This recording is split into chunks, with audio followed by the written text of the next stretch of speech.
And away they will be going any second now. A little bit of delay, obviously.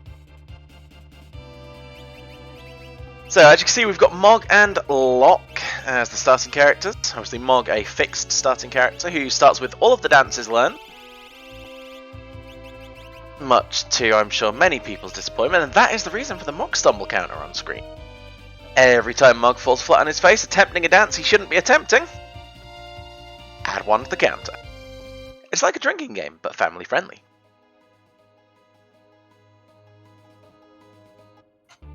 I'm drinking green tea, how about you? I am drinking Raspberry Pepsi Max. It's better than it sounds, trust me. Alright, so it looks like Boo is starting out in doing a South Figaro check. Probably pretty smart. Nice common area to start. Yep, Boiled shrimp's going to Narsh. Mildane and Shrimp both in Narsh right now, and Zelfa, as usual, starts with the Returner's hideout.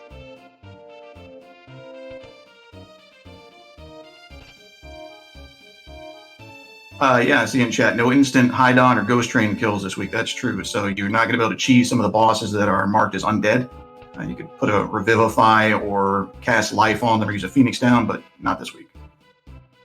So the big difference here then, Mildane straight in for that Ragnarok check, picks himself up an Esper, I believe it was Unicorn. The other item, however, at the Ragnarok check was a gem box. It'll be interesting to see who goes for that later. As I accidentally kick my PC. Let's try not to do that. I want this stream to live. It's been so good, too. Oh, Mildane just checked the Cursed Shield. Looks like it's got an 18. So that's pretty high. I don't know. At what point do you just say no on the Cursed Shield? It really depends what checks I anticipate having to do. 18 is a bit high for me, though I normally wouldn't take anything over, let's say, a maximum of 12. 12 allows for Serpent Trench and, you know, a couple of other spots like Floating Continent or Magitech. I wouldn't mind taking an 18, but then again, I don't go into Kefka's Tower if I'm less than level 90, so might be a little bit of an unusual case. Oof, that would be nice. Although last time I went to Kefka's Tower at level 90, I met a Magimaster who was the same level as me, and it wasn't fun. Ouch. Well, it looks like they won't be running into that, though. Max scale level is going to be 36, so that's pretty generous. Mildane there picking up a Dragon Horn from a random box. Always a fun thing to see, especially when you have Mog, who can naturally equip all of the spears. Self, meanwhile, grabbing a Paladin Shield in the cider bucket, as we call it. But as Hefe pointed out in chat, no Ultima in the Siege, so you'll get all that shiny elemental protection, but no offensive benefits from the Paladin Shield. So does a free Paladin Shield start to make up for the Mog start? No. What to does be fair, make up... At least it's not Mog Strago, though, right? Yeah, I mean, what does make up for the Mog start is that we have guaranteed Mog having natural magic. He already knows Cure, and he does learn some useful things fairly early on. Yeah, I watched a certain runner who was very surprised by that, and trying to grind up and learn stuff. 13,000 GP and for Boo there. It's going to be interesting to see how much people avoid the shop since they're only shuffled. So like I said, that means no Illumina, nothing really cool in the shops, but still going to be important for, some of the more creature comfort type things like warp stones and whatnot. Yeah, I mean, while the shops are only shuffled, so you're not going to find anything ultra amazing out there, chests do have a 20% randomization count, so you could find some things. I know there are a couple of Illuminas out there, at least one Minerva that I found. There's bits and pieces out there if you want to hunt for them. Yeah, and also worth noting, all of the encounters are escapable. So it'd be interesting to see if anybody gets into a sticky situation if they read that and try to escape from it. I know in the past we've had some times people run into some really bad things and try to fight it, don't even try to escape it because they think they can't when they could, and they cost themselves quite a bit of time. Boo right there has already picked up one of the aforementioned Illuminas in the clock in Albert.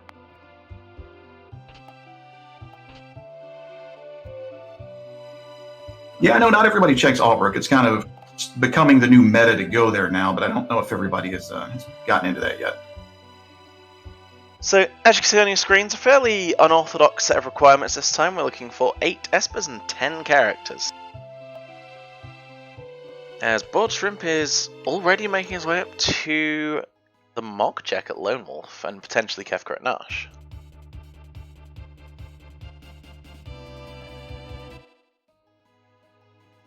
ATG's making a very valid point there in the chat. Finding that Thunder Rod in the Underground South figure is a very useful thing. It'll let you beat Tunnel Armor the vanilla way. If you've ever watched or played the vanilla speedrun, you'll know that that's how you deal with Tunnel Armor in that. It's a good strategy. Zalfa there inquiring with the shady guy in the Sen Woods just how much his reward is going to cost. 60,000 GP for his troubles. I think not. Yeah, not today. Of course, it will be a different price over in the World of Ruin, so we'll find out if it's any cheaper there. Looks like Boiled Shrimp's doing Mog check. Yeah, now this was a real conundrum for me because while he gets the good thing from the Moogle on the left, Lone Wolf did mention having an elixir, which he could go and pick up if he knows where. And that's especially relevant since we know for a fact that Magic Master's going to be on top of the tower, which makes that an even less fun check than it would be otherwise. And he is the main source of getting at least one Mega Elixir in a run, which you really want for Kefka. So it'll be interesting to see if Boiled Shrimp does know about this, if he's just going to go and get it from the Lone Wolf spot, or how he's going to play it. I think he might resent doing that somewhat, simply because he's already been through that cave looking for the treasures. But yeah, we'll see. I definitely went and got that Mega Elixir because it's useful. Yeah, it wouldn't be in the stores at all with the store settings we have, right? So the only place to get it would be there, or finding it in a chest, getting lucky. Or going into Fnatic's Tower for the sake of going into Fnatic's Tower.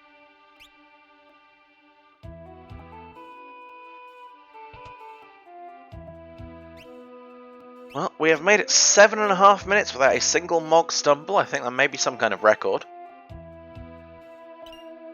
This week's flag set really changing his people's opinions on Mog, and not in a good way. Well, you know, the dancing doesn't really get interesting until you're about an hour into the party, right?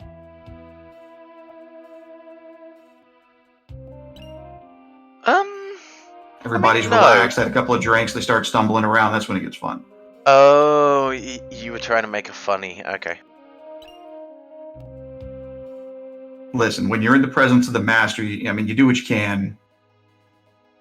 Yeah, I like that. Who Dat in future, puns for days. See, I'm way funnier on the keyboard than I am in person. It's alright, Padawan, we'll have you sorted by the end of this. Wow. Demand a refund on Who Dat. I didn't see you paying for this entertainment, Seth. Oh, you didn't get paid? Well, this is awkward. Technically I did, because Seth's one of my mods, but you know. Details. Listen, the less funny I am, the funnier you look. I have a mirror, I know how funny I look. Alright, looks like Boiled Shrimp went in there to the weapon shop. And Boo is going into Phoenix Cave. Always fun to be going into Phoenix Cave 9 minutes into a run. Yeah, I mean, it's a valid strategy. Boss scaling, I believe, was at party average level. So there's absolutely no penalty for doing a free check this early, especially when you don't need the dragon in here. Yeah, I don't hate Phoenix Cave as much as everybody else does. I know it is quite a bit of a time sink, but it doesn't seem that bad to me. I've never put a timer to it, but I don't think it's all that bad. And you get quite a bit of treasure, and later on in the game you have the ability to potentially fight a dragon, so there's some benefit there too.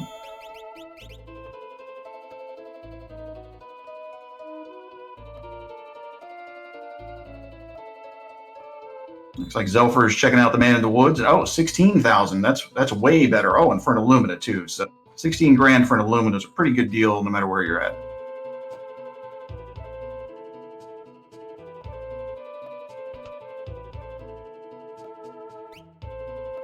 And it looks like Mildane is in Thamasa, going around checking for some of the treasures that have been added in recently. So it used to be that there weren't any treasures in these barrels in Thamasa, but I want to say 2 releases ago they added it in. Yeah, it's been around for a couple of weeks now. We are very lucky in that we have a developer and creator at Matech who really cares about the community, pushes out frequent updates, listens to feedback.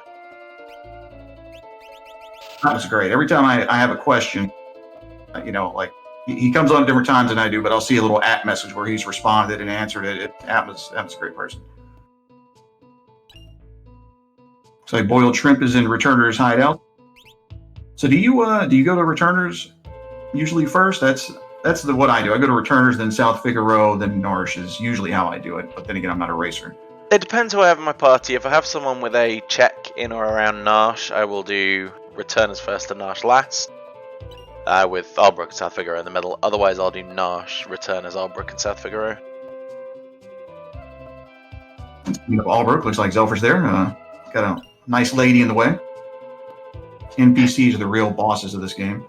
Having seen a number of Zelfer's practice runs, he's going to be very happy to find this Illumina up these stairs.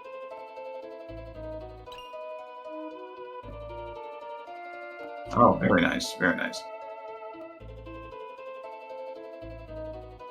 Looks like boiled shrimp's going to World of Balance, South Figaro.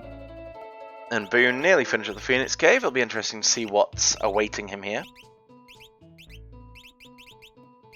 Other than, fire. And it's a Moogle. Because, of course, it's a Moogle. A Moogle with an Esper, though. For his troubles, Boo picks up the Odin Magicite. Oh, very nice.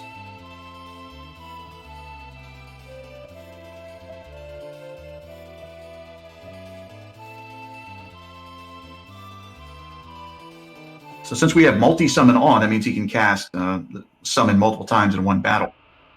That could be really nice for Odin. I mean, Odin has a chance to miss sometimes on enemies that he could slice. So I find myself lately using more Odin and Raiden strats whenever I just need to quickly kill something. So it'll be interesting to see if people take advantage of that. Yeah, they're not bad. And they'll be nice for final Kefka, so. It might be. There may be another option by that point. Ah. So Zelf has visited the Nash weapon shop and picked himself up that first Esper. And now, after a small fight with some stairs, checking out the cursed shield. Boo hot on his heels. Boiled shrimp got his paladin shield.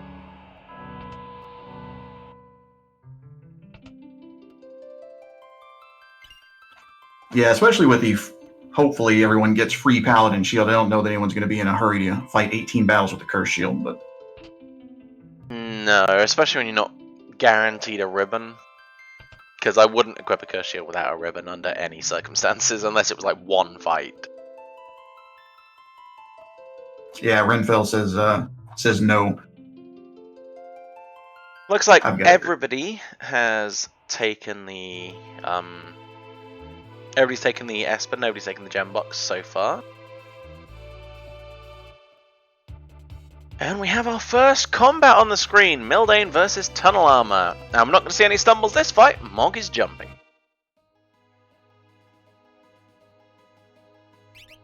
Yeah, I didn't find the Paladin shield either, don't worry guys.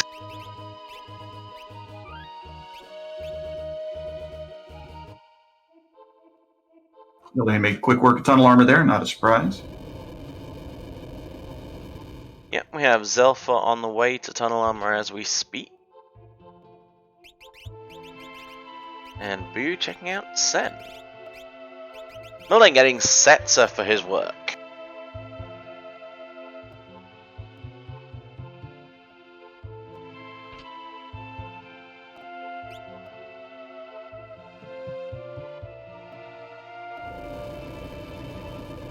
Oh, Fraggle took the curse shield and uncursed it.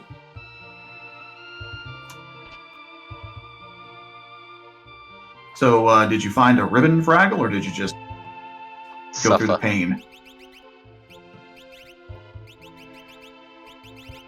Ah, good man. Well, Zelfa's clearly ready for battle with that double Illumina lot. I believe Mildane spread his 2 Illuminas across the 2 characters he had at the start. Mildane is searching the skies for a Doom Gate. Which is an interesting play at this level. I was going to say I didn't check his level, but I know having fought a boss, I was hoping he didn't level up to level 5, and it looks like he's good there. Oh, we have our first Mog, and there's no stumble. First dance comes out with Sunbath. Very nice, and it wasn't even the tile appropriate one, so they had a 50% chance to fail there. Indeed. Now, if you ask Zelfer, it's actually less than 50%, but so far it's been 100% on this stream right now, so I think it's much ado about nothing in his end. But yeah, I think Mildane's feeling a little bit more confident. Looks like he's got 2 wall rings on, or at least some kind of reflect, so everybody but Setzer is going to be hopefully okay. Reflect will see him through a lot of things. It won't block any of the wind elemental stuff, so gotta watch out for that. However, those Illuminas have a very good chance of blocking it, so there's still time.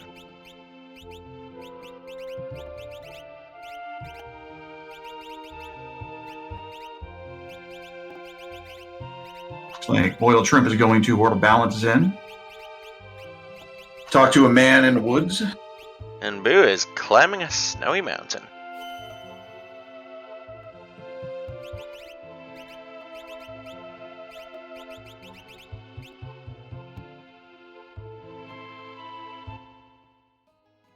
Mildane's struggling to keep Setzer alive up on the top right there. Getting kind of bullied by Doomgaze. Partly why I wouldn't recommend fighting it, especially not this early. Yeah. I mean, the jump really helps, I think, but yeah. Then again, I go into Kefka's Tower at level 90, so maybe I play a little bit too conservatively.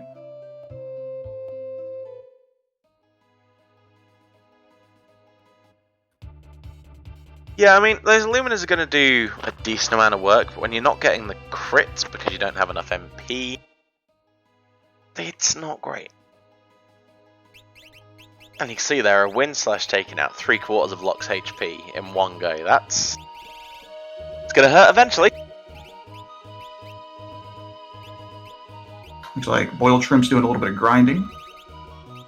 And Zelfa found Cyan at Colian. Just sat chilling in the cafe.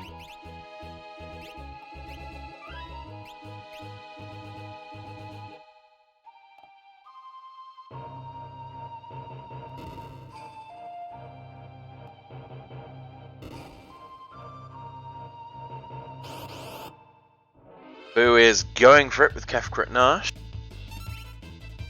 Yeah, I'm going to be curious, since, people in general avoid Kefka at Narsh, but since you have Mog, and since you know that Kefka at Narsh is Kefka, probably a lot more desirable to try to do this. It might be a nice, relatively free check.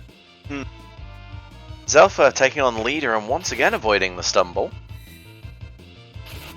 As Mildane makes it through Doomgaze by the skin of his teeth, but makes it through. Unfortunately, it's a dead check. But he gets an ice shield, so it's not the worst thing in the world. We're what, half the way to Merton Strats? A quarter. Oh, he's got a paladin shield, doesn't he? Oh, true. Yeah, I suppose.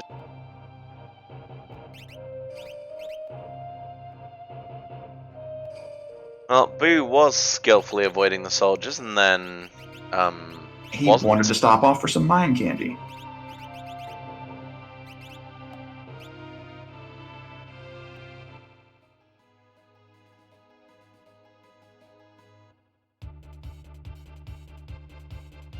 And let's see, the boss at Kefka at Nash is Kefka at Nash. Surprising nobody. Love it when the stuff inside the box is the same as is in the package, right? Yep.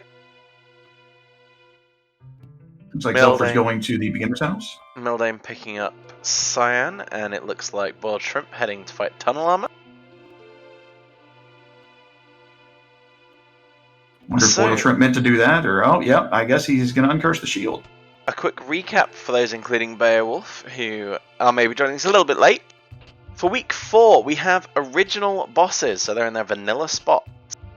We also have an enforced Mog start. Mog who knows all of his dances, and naturally, it has natural magic. Mostly natural commands on people, a couple of supposed upgrades, but no. And we need 10 characters and 8 espers.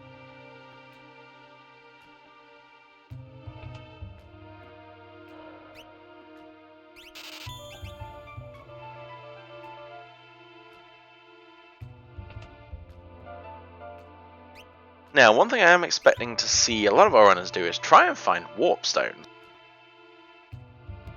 Because in my run, I found 1 warp stone. And it was in Kefka's tower. Oof. So, yeah, that was fun. And did you find the... we'll wait and see if anybody finds the natural warp magic, but... Mildane right now is doing Daryl's Tomb. Always a nice check. Terrible in vanilla, but in the randomizer I actually like it quite a bit. Meanwhile, Zelfa climbing Icy Mountain. And Boo heading for Tunnel Armor himself. Boiled Shrimp having fun grinding there with the Vectigoils. They've killed Locke, which is the person he needs to live. Well, it depends on his plans. I think he's trying to uncurse the shield. I saw a counter above Locke's head earlier, so...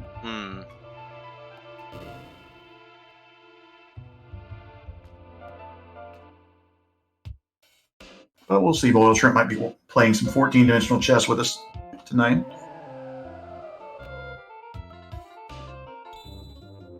Well, at least we're not seeing anybody try to uncurse the shield with someone who can't uncurse it today. Always a bonus. Ah, yes, thankfully not. Mildane not bothering to save before Dullahan, clearly confident in what's coming. As Boo gets through Tunnel Armor, and Zelfa picks up the Esper that was at Lone Wolf. So for those of you who don't know, although you can equip the Cursed Shield on Gogo and Umaro, you cannot uncurse the shield when it is on them. Because of just the way that the game is, they don't technically get MP whenever you beat a battle, so it will look like you're doing something, but you'll never actually uncurse it if you put it on either of those two characters. Yeah, exactly. And as predicted, Zelfa also doing Kefka at Nash now. Dodging the slightly discoloured Moogles that look like they need a bath.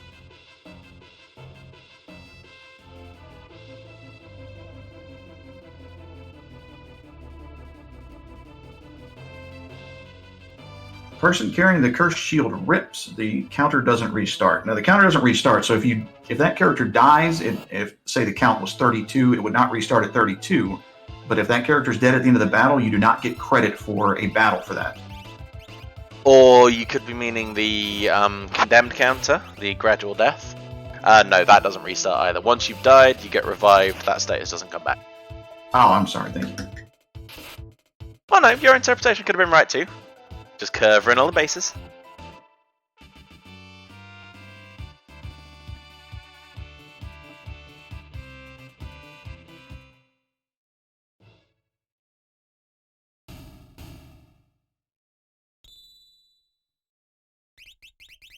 Alright, Kefka down for Zelfa. Dullahan down for Mildane. Stream buffering for Boiled Shrimp. And some sweet 80s wood grain for Boo. Yeah, as he's heading into Daryl's team for his own little check there. And for their troubles in Daryl's team, they will pick up the Stray Magicite. Not really the best. Spells are a bit sucky. Boiled Shrimp takes a loss. Yeah, it is. It's a little bit dangerous grinding at this point for me. Yeah, as Nth just picked up on. With the average level scaling for bosses, every level that Shrimp gains with only 2 characters increases his average level. Which means, yeah, the bosses are just going to get stronger with him, and that could cause some problems later down the line.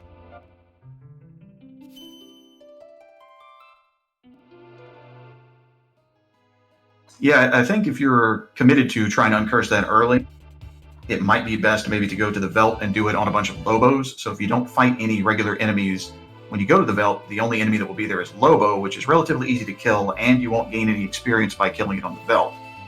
So I think if I was going to do that with this flag set on this seed, I think I would go to the Veld to do it. Zelfa heading into Mount Zozo, and unless I've missed something dramatically, I don't think he has any warp stones. So, prepare to see a walk of shame soon. But you get the great music, though. True. Mildane clearing out Lone Wolf's treasure house. He'll be heading up the mountain very soon, I believe. As Boo begins the Dullahan fight. And yes, Ceiling Cat, this was indeed a no Ultima Seed.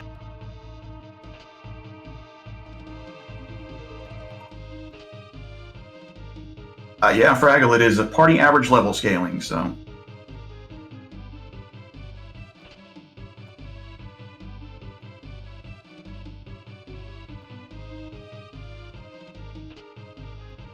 Ooh, a nasty flash rain from Dullahan. For Boo, that's not great. Sets down Cyan extremely low. Sure, he'll be able to recover. With these scaled element enemy abilities, you can't take anything for granted anymore. Dullahan becomes a lot more dangerous, as do a lot of the bosses, when they can pull out some things you might not be expecting that may work around your defense strategies. It can get rough. Zelfa finds a gal at the top of Mount Zozo. Let's hope he doesn't jump. And just because the runners don't have Ultima doesn't mean that the enemies don't have Ultima.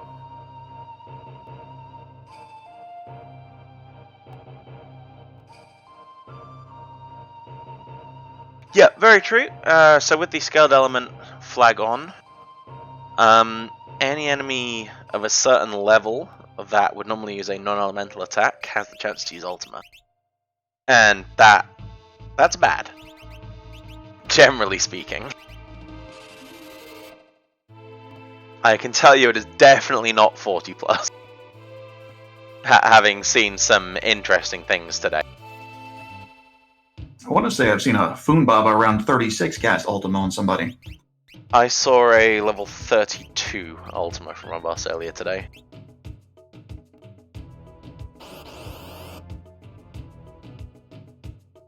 Alright, Zelfa checking out the Velt, trying to see what replaces Gao here. And it's Sabin. That's a welcome sight. That's a lot of really nice checks.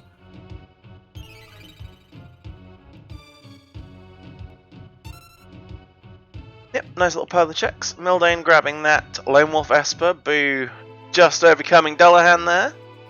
Again, barely. Looks like Mog doing some work. Yeah, boiled shrimp still... this is just... It's not even a favorable enemy set to be doing this against. But I don't know... He doesn't have the counter anymore, so did he take the cursed shield off? Or I guess maybe he died. Locke may have died. He died already.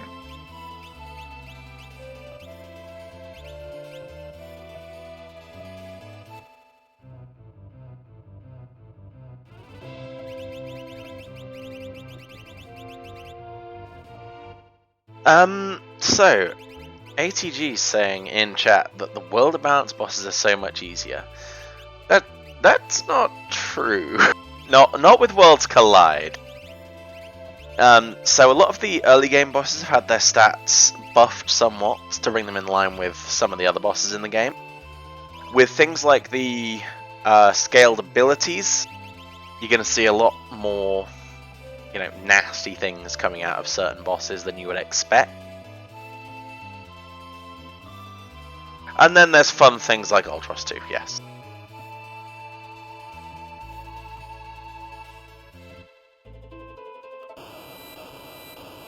So, it's not quite as clean cut as World of Mountains bosses are easier, unfortunately. like Zelfer is going to be forced to do Collapsing House. Yep, heading on in, grabbing those treasures as Boo goes for the leader fight at Doma. So did you farm to try to get Katana Soul to get offerings in this seed? I had nothing that an offering would have been worthwhile using. So, no, I don't think I touched a single monster in a box, actually.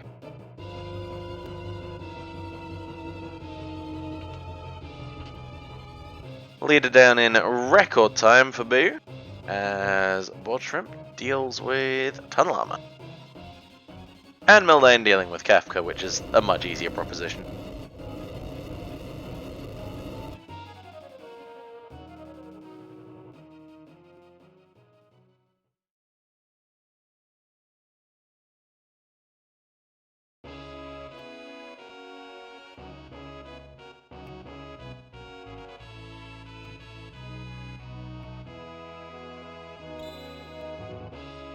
Looks like Boo might be going to do Doma Dream. And Zelfa acquires the Phantom Esper. So he's got at least basic calmness mitigation for sleep. Now, I've never been able to pull that off, but I've seen some people, including Zelf, masterfully count the HP of sleep, completely avoid calmness with Phantom. It's really nice when it works, but if I try to do it, I just wipe. Math is for nerds. I don't count damage, I just throw up Golem or Fenrir and Prey. I can't count that fast.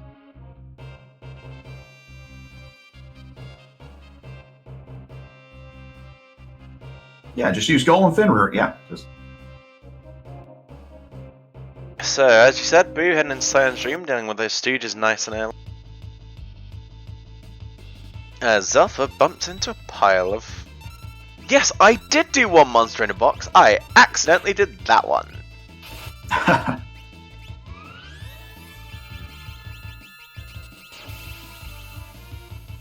You're allowed to count, Renfell. Use all the numbers you want. Don't let anybody tell you different.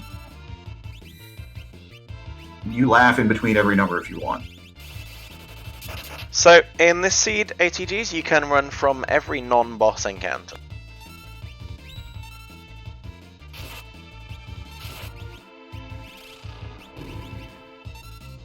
And Boo took down Curly, which is usually the one you want to take down first. This fight can get really bad, especially if it's one of the later fights you have when they're high level. This fight can be rough. So, why is he fighting Pugs? They do have a 1 in 8 chance each to drop a Minerva. He doesn't get any that time, but he tried. And he does pick up the Kirin Magicite, and that wasn't even a monster in a box. Oh. Okay. Oh, was that the rare grouping for that fixed encounter? I'm guessing so.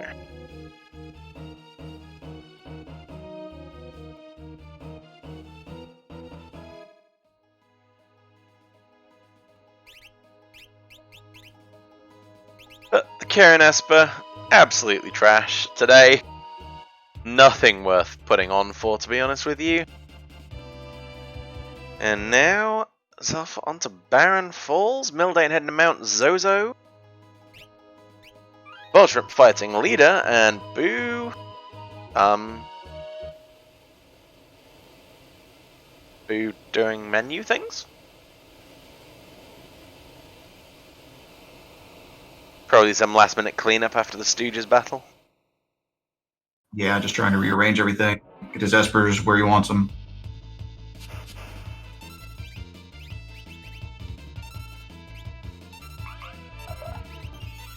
See if Zelfer stops to get a drink or something in the middle of this. Take a nice little break. Of course he will.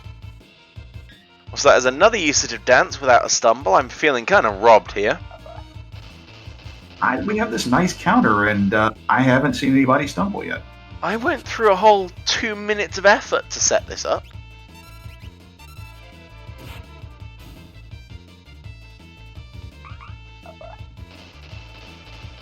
price that we pay to bring entertainment to the world in the form of a Worlds Collide restream. Struggle is real. Incidentally, if you are enjoying the stream, feel free to give our runners and our stream staff a little bit of a follow, and definitely come onto our Discord to see what all the fuss is about.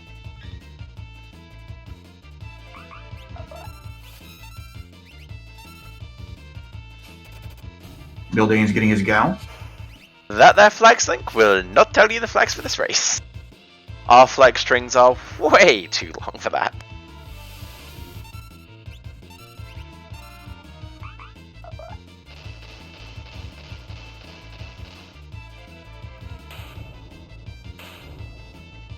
That too, yes. You can try and put those flags into the Worlds Collide randomizer. I'm not sure how well that's going to work out for you, but feel free to report back, because I would be very interested.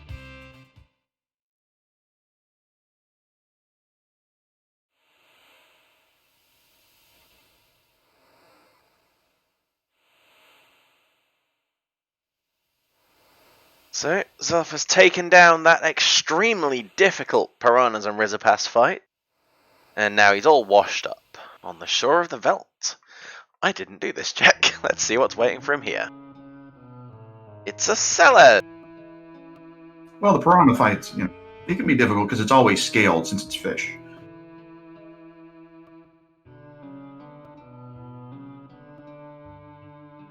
Something very fishy about that.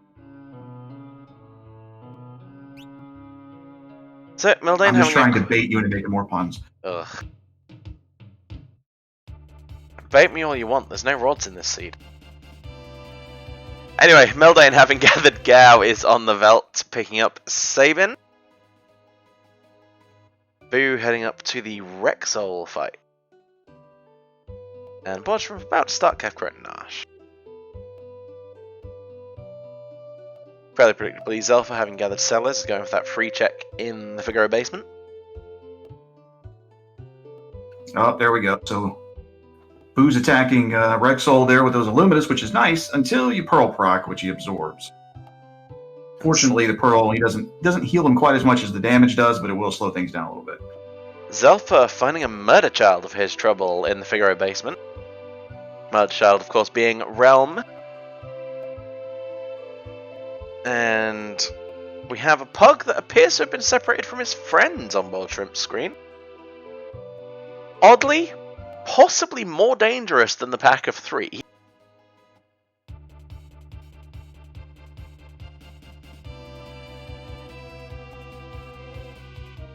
So for those who don't know, the pack of 3 pugs has a very different attack pattern from a solo pug. Solo ones are nasty.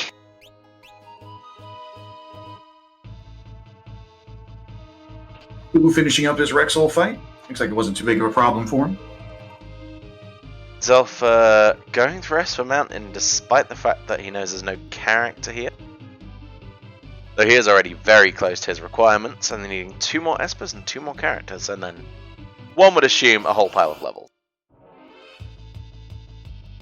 I don't think facing Final Kefka with 350 HP is a good plan.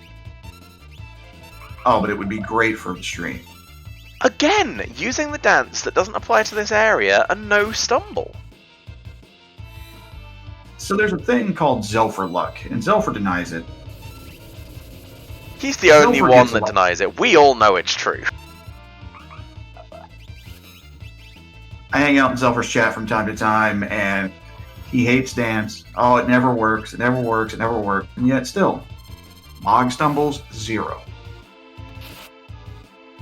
Yeah, it only counts in official races. He'll do practice seeds, and he'll turn off Zelfer luck just to kind of get you to lull you into a false sense of security. Oh, well, maybe Zelfer's slipping a little bit. Maybe the Zelfer luck's not real. And he gets into an official race, and boom, here we are. So, in case you missed it, Boo picks up the Golem Magicite from the throne room in Science Dream. Oh, he's got to be happy to see that. Zelfa, meanwhile, picks up an Ice Shield for his efforts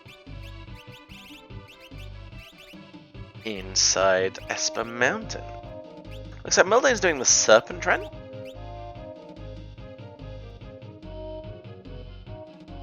Yeah, those Scullions can be a little bit dangerous. And Boo is heading up Mount Zozo. So there'll be another Gao gathered very shortly.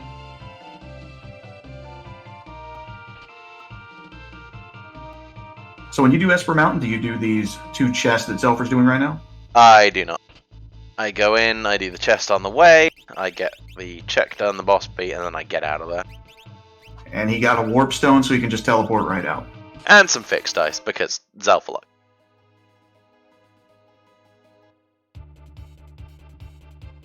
I mean, I didn't need the fixed dice in the end. I could have done with the warp stone, but of course I never got realms, so I never even went there this week. Yeah, I didn't see if he equipped them to anybody, or if we know who can equip them.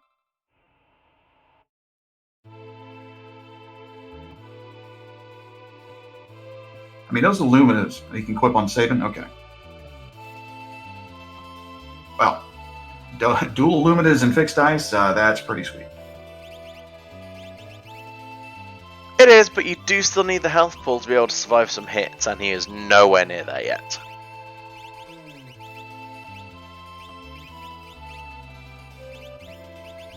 Boo attacking a Storm Dragon. Yep, it's an Ouch. interesting choice. Storm Dragon's rough.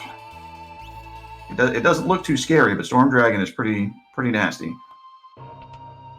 Zelfer, again, fairly predictably heading into Cyan's Dream to get those extra sword techs. If nothing else. He doesn't know that he's going to pick up the rest of his Espers and another character, but you at least want to go through here, get Quadra Slice, get Cleave.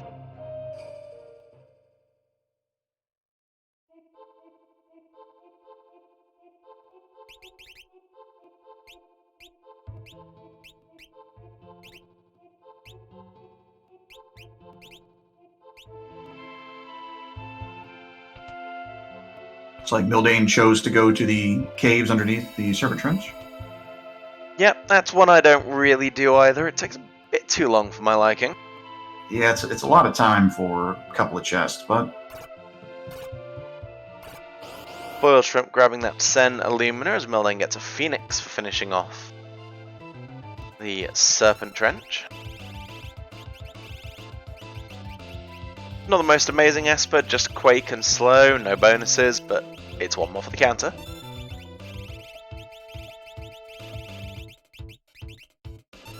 looks like Boo's using Golem strats there. Yep, Golem, Bolt 3, occasional MP restoration. Dragon's got to be dead soon. Though I don't think Chocobop is going to help that much. For those who don't know, any target that isn't on the ground, Chocobop will miss. As will Interceptor. Not all of Interceptor's attacks, I don't think. There's only Really? some. No, this is something you don't see very often. Boiled Shrimp going to the treasure room at Cyan's Dream, gets a ribbon for his troubles. It's going to help to mitigate some of the negative effects of that cursed shield while he gets uncursed, so that's a good.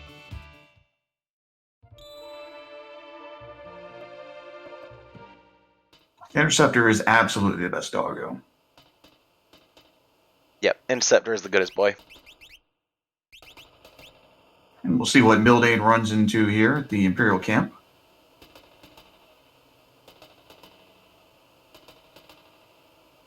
And Zelfa has discovered the shadow in Cyan's Dream. Boiled Shrimp won't be too far behind, though I would worry a little bit about how Boiled Shrimp's going to handle the Stooges. They're not the most pleasant of bosses to face.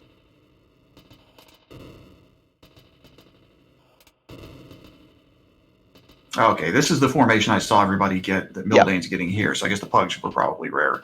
That's what I got, the Proto Armor and Pipsqueaks. It wasn't much of an issue. Quick Bolt 3 onto the Proto Armor, although I did get it as a back attack. And Boo finally takes that dragon down after the dragon does a little bit of damage. Yep, only going to get that XP on 2 of the characters, but it's still a big boost.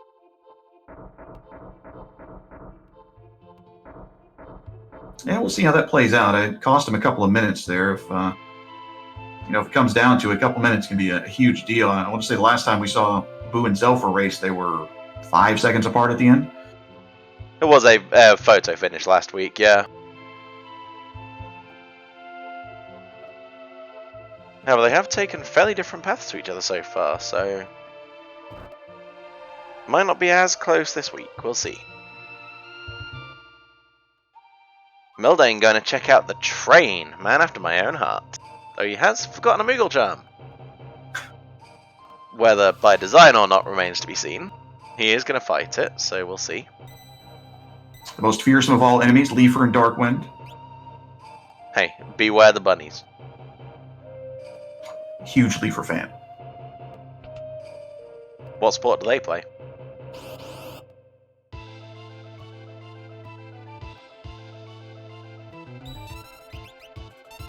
Okay, that joke fell on deaf ears. I think it's time for me to leave. Hi guys. Let us move on. Haha, nice. I mean, I'm just gonna keep rabbiting on until I get a laugh. So you know. Anyway, it's a rare bit of humor there. Oof.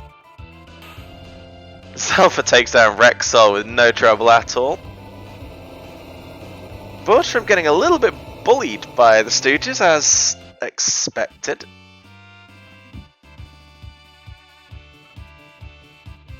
As Mildane wanders through Moogle hell on the train.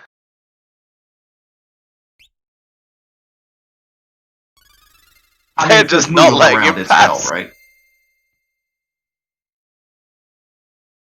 I mean, we saw Kefka at Narsh as a Moogle. A lot of conspiracy theories have just been validated for me.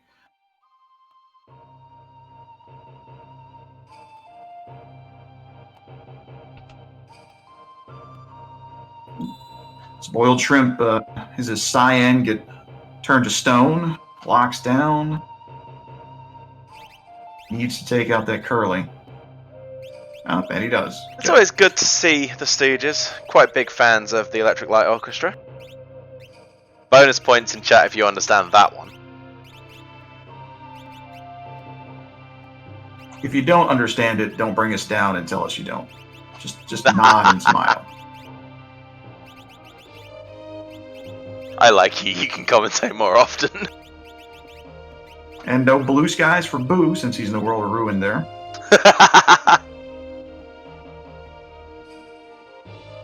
Oh no. I think Nth's going on a strike.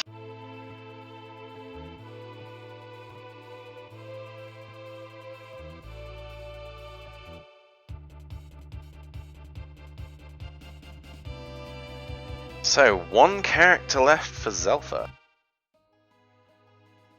Yeah, I've watched a lot of these runners, and Zelferluck seems to have this knack, no matter what the Esper and character count are, for coming out just about perfect on them. So 8 Espers and 10 characters is a little bit unusual, since there's so many more Espers than there are characters. It's kind of hard to get. And right as I say that, he gets more than 8 Espers, but, when I started saying it, I kind of expected him to get a perfect count. Maybe +1.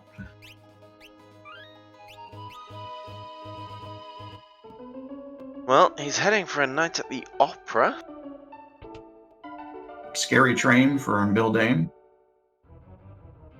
But he does have Sabin in his party. Is he going to do the thing? If not, we may have to disqualify his time, so... If nothing else, it should be a 30-minute penalty, right? Definitely, at least. Wow. Going for a Doomcast instead. We did get to see the train go vertical. That's partial credit. Oh, speaking of Doom, Boo has found a little bit of Doom himself there.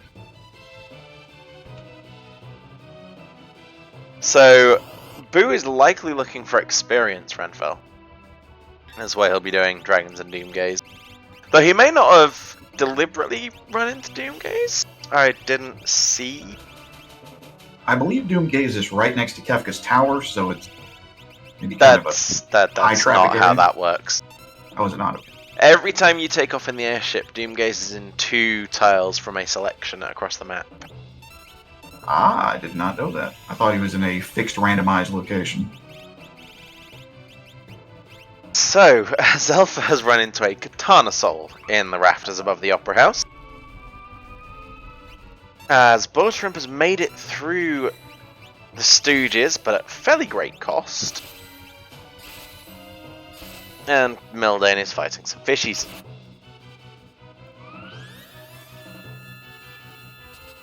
And putting a little bit of wear and tear on his controller. Yes. Now, Zelfa does need to be careful here, and I would be considering running away.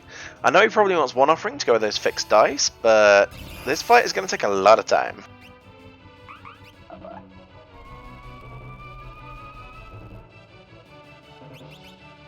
Ah, perfect Spectre.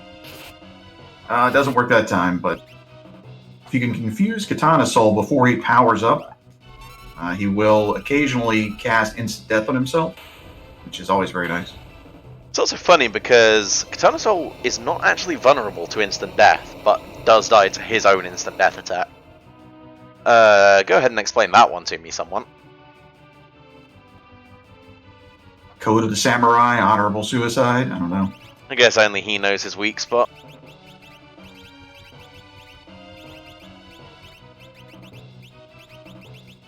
You're your own worst enemy, there you go. Nice. Well, Prix gets that ice shield from Doomgate. Judging by the position, that was definitely an accidental encounter. Yep, and as you predicted, Zelfer is running from the next encounter there. I mean, Katana Soul's really nice. You get an offering and you get a ton of money, but man, that timer, he does take a while to kill. Ooh, a Gale Cut.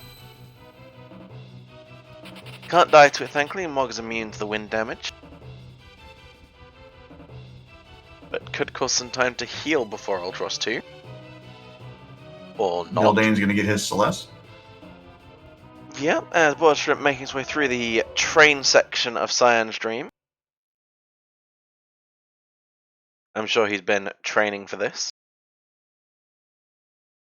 You know, that puzzle always got me playing it vanilla, because I would play vanilla once every year or two. But man, when you play Worlds Collide, you learn how to do that thing really quick.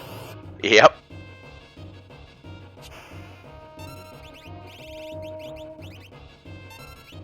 There we go. Good old Ultros 2. Spot of seafood soup here. And that's it. A Fire 3 and a couple of Luminous Wings. That's all Ultros can take. Plus, yes, he steamed through the train puzzle. Yes, he did. It's spreading like a disease, Future. Yeah. My puns are the good pandemic of 2020, okay?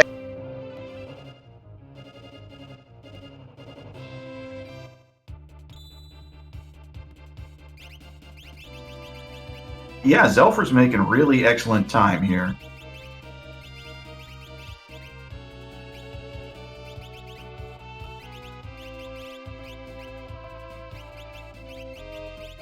However, there are still some things that could slow him down a little.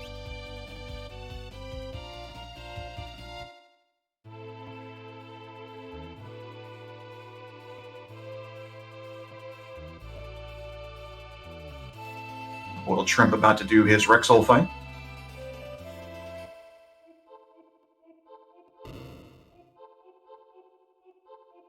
Zelfa finally heading to Daryl's team. This is also not going to yield what he's looking for.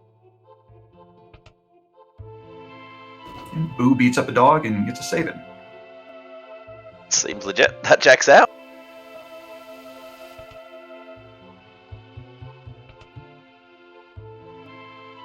Mildane heading through Mount Colts. I never had the opportunity to go there, so be interesting to see what's here. Oh, he's going... Let's see if he goes for the really optional chest. No? Okay.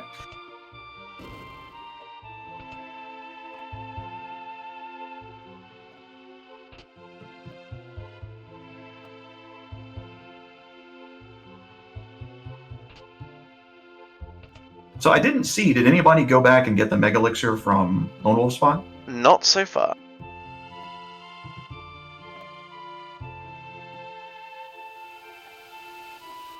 Yeah, again, I play it safe. You don't really need a Mega Elixir for final Kefka fight, but it is nice insurance.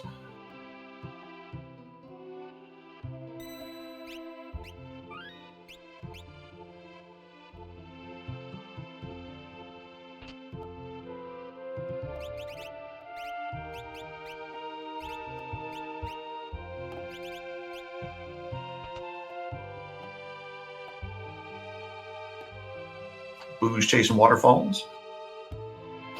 He should just stick to the rivers and the lakes that he's used to. He needs a little TLC, I guess.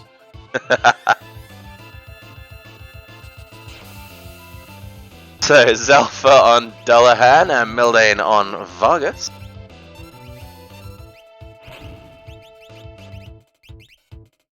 Dullahan's not pulling any punches tonight.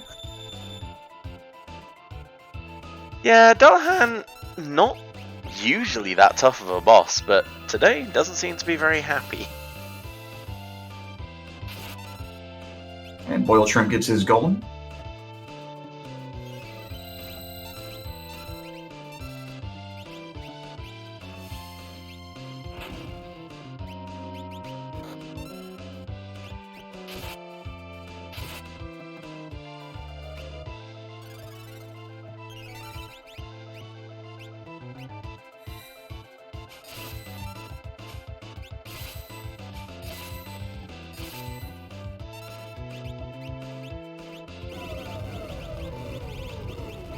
Mildane gets a sweet mithril vest.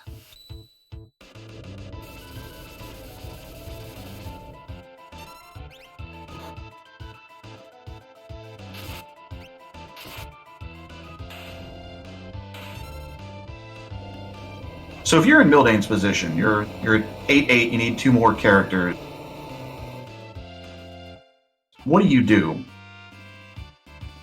At this point, I'd be looking for... Well, I was in this position, and I went for the floating continent. 3 checks, decent chance of 2 characters. Didn't turn out that way, but decent chance. Yeah, I usually... Floating continent, I don't like to do at the end.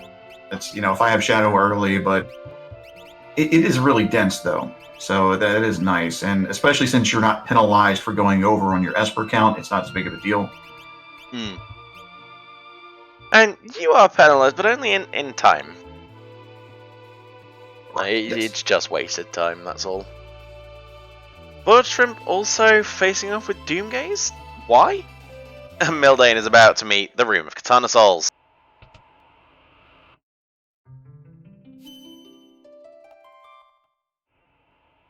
So I wonder how many people that encounter this, oh, Katana Soul, and then how long does it take you to realize, oh, they're all going to be Katana Soul? Well, this is another place where I got lucky. I never found sellers. I believe you're right now, Renfell.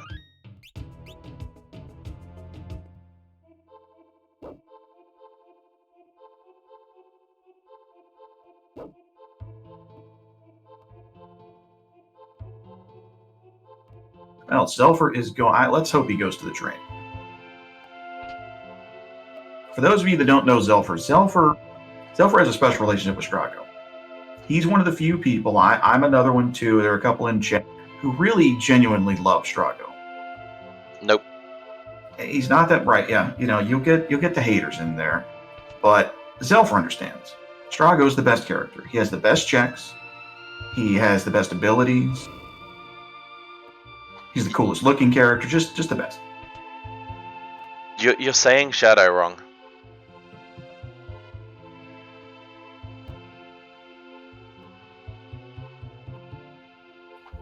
Yeah, there you go. Strago equal to go. Strago needs to stray gone. Listen, there are a lot of us out there, dozens. We're legion. Whenever I see that particular character, what you'll hear come out of my mouth is a stray groan.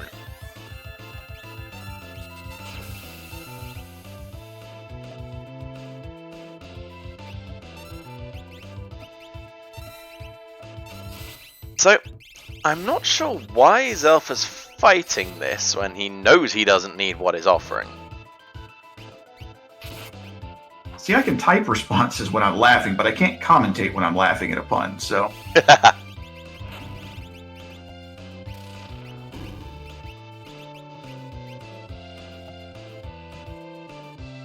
I'll accept the realm. Realm's a great character. That's cool.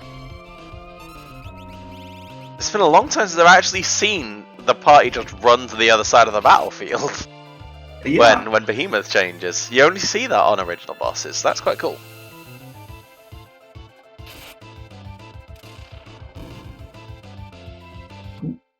And he makes quick work of Sir Behemoth.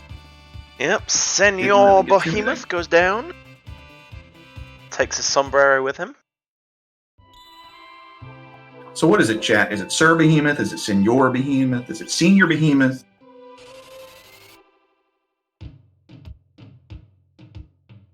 Well, Bostrip taking down Doomgaze, but losing Cyan. See, I don't think he needed Fenrir Drew, because he does have Golem. And now he's going to the Phoenix Cave, and that's not going to improve his fortunes, is it? Pretty sure that was another... Yeah, that's another Esper. Would you like to... my whole comment about Zelfa about 10 minutes ago right out of the water, doesn't it? Yeah, would you like to reassess your estimate on his time here, Drew?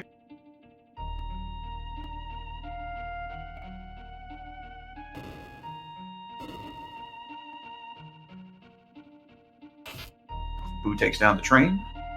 And looks like Mildane took down Ultros too.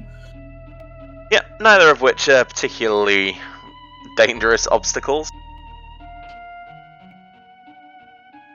Now, Boo is in the same position Zelfa was in about 10 minutes ago, just needs one more character.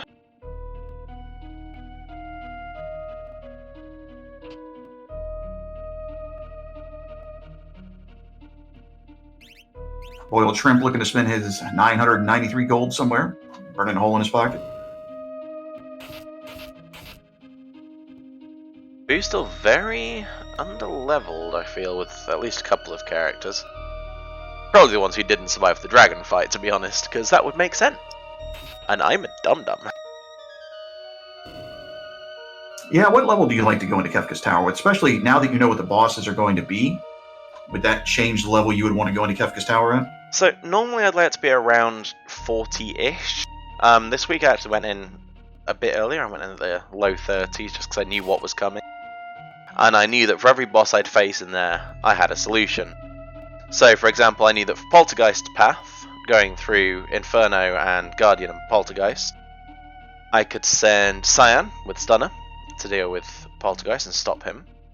And I could send Mog, who had a lot of magic, and for me a gem box, who had Bolt 3 to deal with the robotic bosses. For Goddess, I had Sabin with Blitz and Shadow with Throw, and even though Shadow was underleveled, Throw still did some, pretty decent damage. And for Doom, I had Lock with 2 Illuminas who couldn't be hit. Well, Boo is yeah, Boo is in go mode, so let's see if he's going to try to grind any levels or if he's just going to go straight for it. I don't see him going straight for the tower. He's looking and, yeah, it's a little low.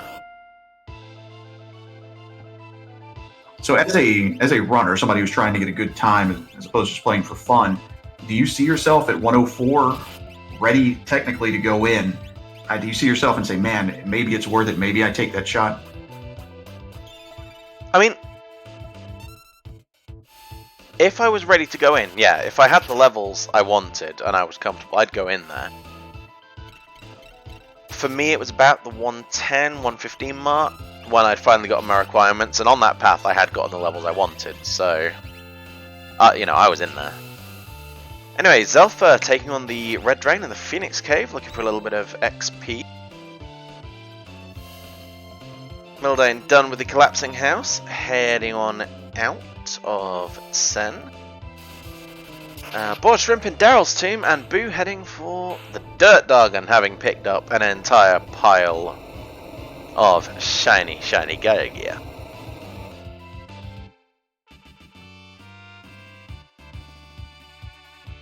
Yeah, Dirt Dragon is one of the worst, but yeah, if you have Gaia gear, it's a nice piece of cake.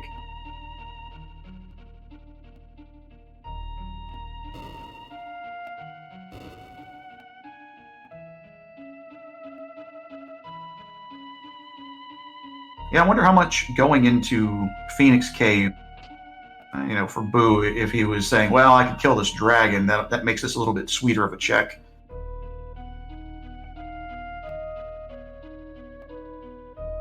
Maybe, but it's still going to be just as bitter in a couple of minutes when he finds the Esper that's there. I think you'll find that it burns him up inside. Well, maybe a new strategy will rise from the ashes. I'm sure there's some fiery passion in the words being said that we thankfully cannot hear.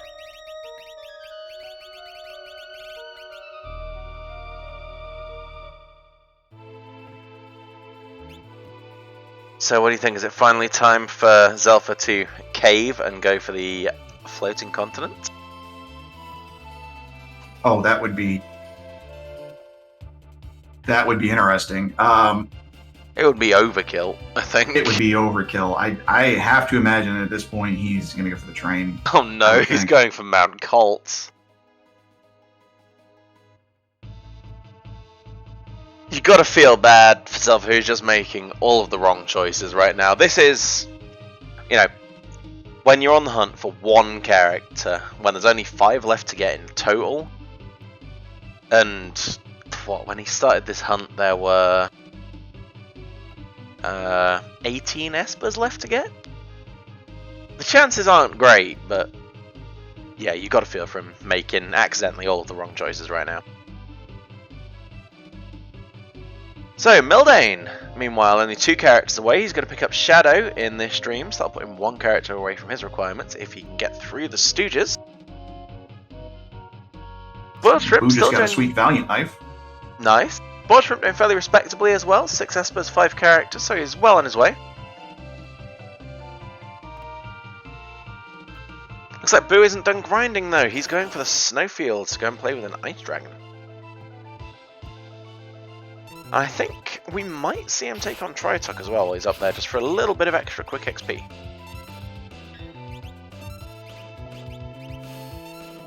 Yeah, I agree with Renfell here. I wouldn't want to do Floating Continent this close to my requirement.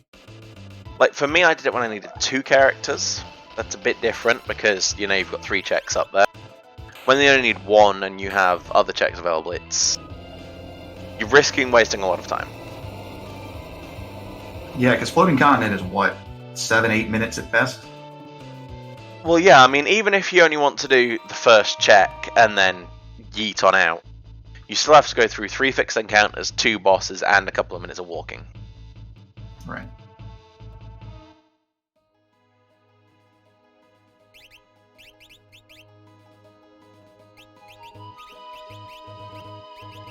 Oh, Larry ran away on Mildane's screen. That's always nice.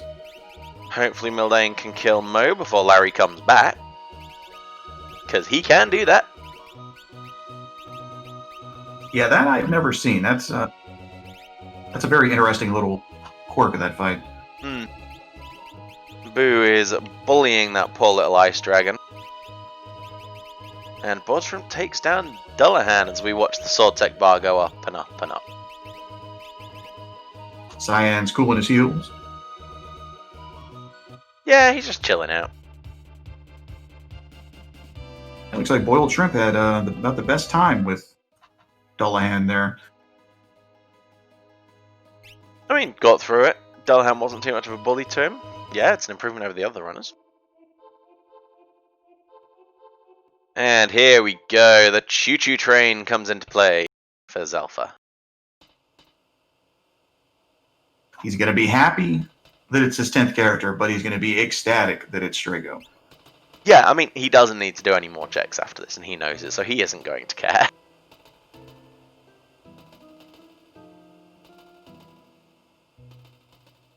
So I'm actually expecting both Boo and Zelfa to arrive somewhere close to my time. It'll be interesting to see just how bullied my finish time's going to get today.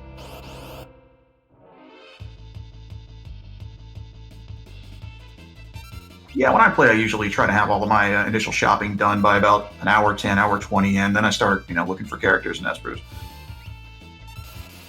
So you'd be getting into it right about now. Oh, yeah. I mean, the game would really be underway for me at this point. It is very, very interesting getting the opinion of a non-racer who just plays through it casually, compared to those of us who, just blast through it. Yeah, for me, it's a fun game. And that's, one thing that we should mention. You don't have to be a racer to play this game. I play it a couple of seeds a week. I joined the Discord. I never even had a Discord account before I joined this Discord. It really is a good community. It's a fun game. So, if you're watching these things and you think, oh, I gotta be able to beat this game in an hour and 30 minutes. No, you don't. There are a number of us. There are even people who stream, just play it casually. It takes 3 or 4 hours. But hey, it's fun, it's relaxing, and the community's really great. So if you've been thinking about it, I say just jump into it and do it. Yeah, very much. So you can see Boo setting up his parties now for the final battles. The good thing about this flag set is that you can tailor your parties to what you're going to face, as I mentioned earlier with who I sent on which path. And it does look like Boo has definitely sent Cyan on the path that's going to face Poltergeist. So, yeah, prophecy fulfilled. Mildane currently on the oops formation of his requirements. When you get it, but there's something not quite right there. And I believe Zelfa just one-shot the train. Because why not? So he'll be hot on Boo's heels into the tower most likely. Unless he decides to take another Grinding Dragon. Which, Zelfa's run is definitely back on track. To be fair, looking at Zelfa's current time, and knowing that he's thinking, most of his practice runs were about the 2-hour mark, I think he might risk taking the time for a dragon or two here, just to get a little bit of extra XP under his belt. We'll see. Yep, he's going into Nash. So, the Mog Stumbles counter was created so that every time Mog attempts a dance in the wrong area and falls over, we'd increment it. Because there's been a lot of discussion about Mog stumbling this week. However, he's not done it once tonight, just to prove us wrong.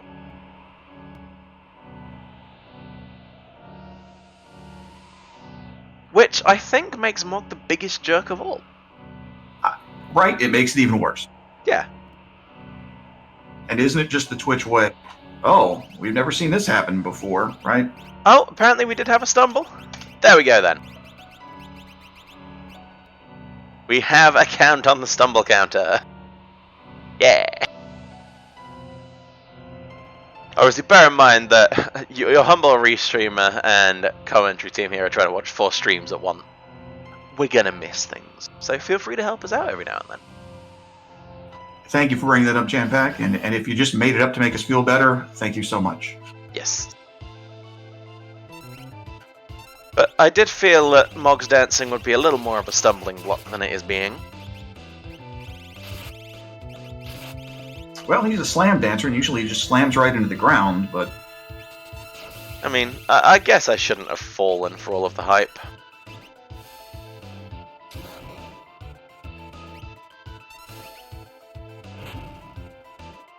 Yeah, Mog is never graceful. What is this magic?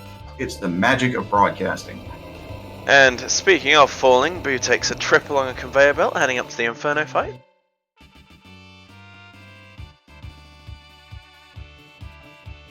Zelfa, as we fairly well predicted, took a dragon to get a little bit of extra XP.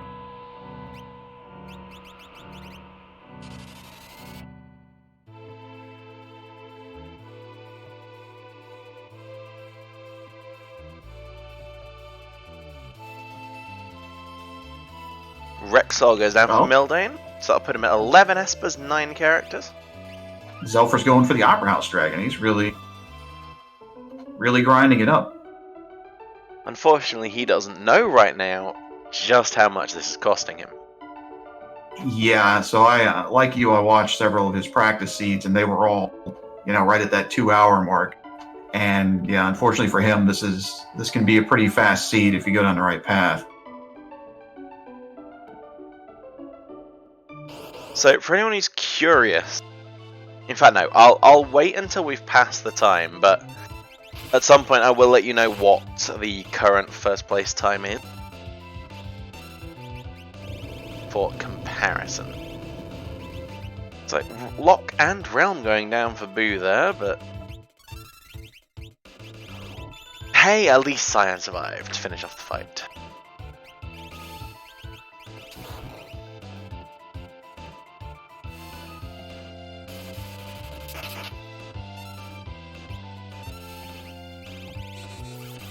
Boiled Shrimp working his way through the Phoenix Cave in search of shiny things. Oh no. Oh no. Oh no. And Boiled Shrimp takes the red dragon, which I'm not sure was intentional. Yeah, these dragons can, unlike Mog, they dance really well. I mean, And they can be a for beast to walk around. He is going for it. Fair play. Though, if he didn't save, he may not have much of a choice. Yeah, that's a save point inside that cave that I very rarely take, and Looks like we'll see how it pays off for him. Now, obviously, Locke is a little bit weaker because he has that shield on. Mildane's going to follow Goodest Boy through the cave in the Veldt, see what's waiting for him there, and Delpher is going to learn Bum Rush. Or he's going to try. We need to make sure that Mildane does the required dog pet at the end of this fight. Yep. If you don't know, you cannot beat the game unless you push A on the dog to get it to bark. Although I will only pet the dog if it gives me something that I need to progress. I'm a rebel. That's not Interceptor's fault. He led me there. He knew what he was getting himself into. Maybe he was like, hey, this is terrible loot. Come get it away from me. Alright, Boo heading up to the last 4 bosses before the final fight. The Interceptor has a really rough job. You're barking mad, you are.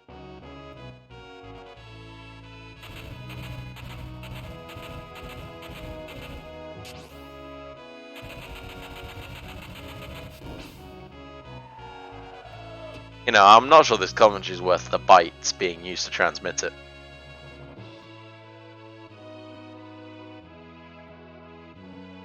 I think we broke him. Howling mad here. I think we broke him, chat. So yeah, Zelfer learned Bum Rush. Now, I never use Blitz because, again, terrible at video games, terrible at pushing buttons on the controller. I can never do it. I can barely do Pummel, which is 3 buttons. Bum Rush is some kind of crazy dance around the controller I can't do, but we'll see how much he actually uses it. I know there's been some healthy debate in the Discord about whether or not Bum Rush should be done last. Should you have to be level 42 to be able to learn it? There are different flags you can set for that kind of stuff, and there's been a lot of debate on what the community should settle on as kind of a standard. So, quickly noting the Boiled Shrimp got through that dragon, so good job to him. Now, a little bit of trivia here for those in chat who may not know. You do not have to enter the commands as they're displayed for your blitzing. So, the SNES controller, the D-pad on it can only actually register 4 directions. So, if you ever have a diagonal in a blitz input, you just push one of the directions. For example, Orobolt, which is displayed as down, down and left, is just down, down, left, or down, left, left. And it saves you a lot of fumbles. And yet, I still cannot do it correctly. Poor thing. I'm the kind of guy that will tear his ACL trying to hit A on a door. Okay? Oof. I'm not graceful. Alright, Boo, on to the spiciest of chicken.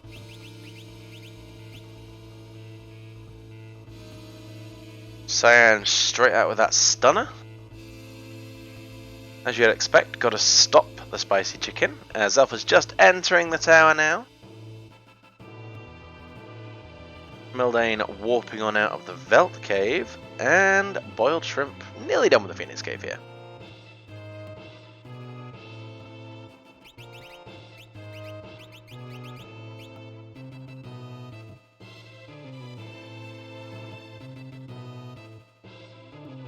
Yeah, so this will get Boiled Shrimp up to his 8 espers. Now he's just going to need 5 more characters, so...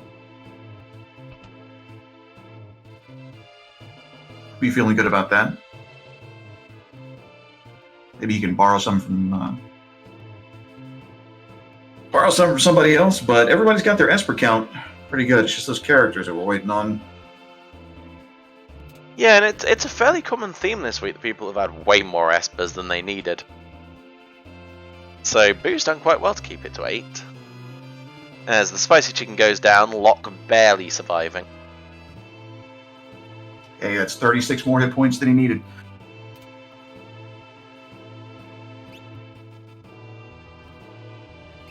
So I believe just Doom and Goddess are waiting for Boo now. And Mildane heading onto the floating continent, which will get him the last character and a chance at the gem box if he wants it.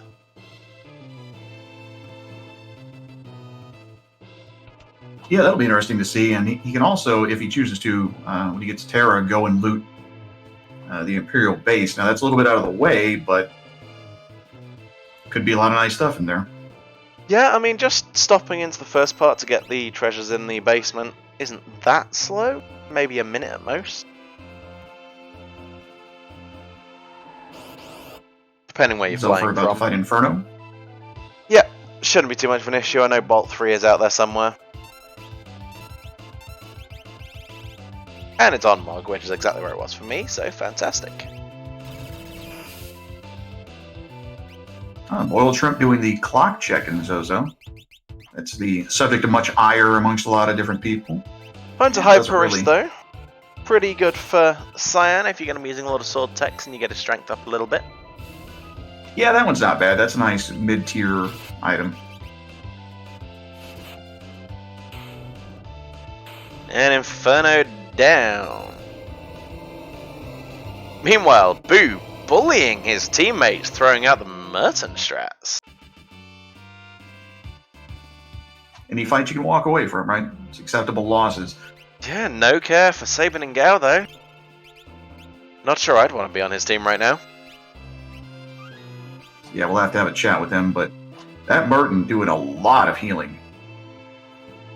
Well, that Merton will be potentially much less useful in a moment. A 2 out of 8 chant, but it is Lightning Elemental gets blocked by the force field. So the Merton strat survives. Mog, who has clearly had a little too much time with the magic power boosting Esperon, I feel. Yeah, I would like to see what his magic power is. That's an absurd amount of power behind that. I'm not certain, but I suspect it's over 9,000.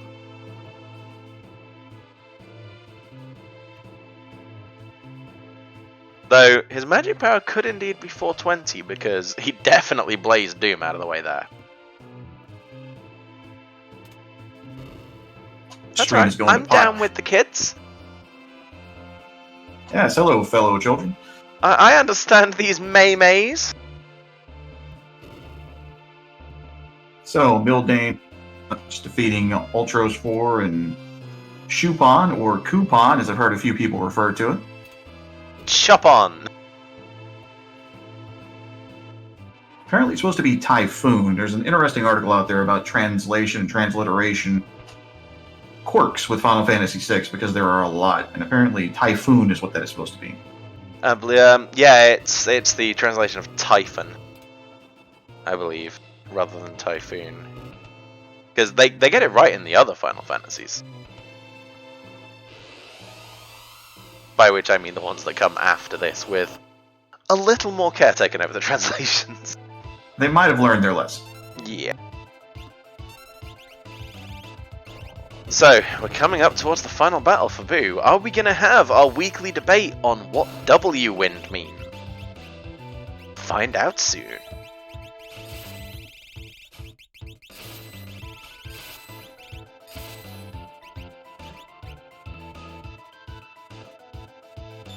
Yeah, looks like Boo's swapping that Paladin shield amongst his party. Not a bad idea. Be interesting to see what strategy he decides to employ for Goddess. I think the strategy is Fixed Dice, or Valiant Knives, or... Nope, it's Merton.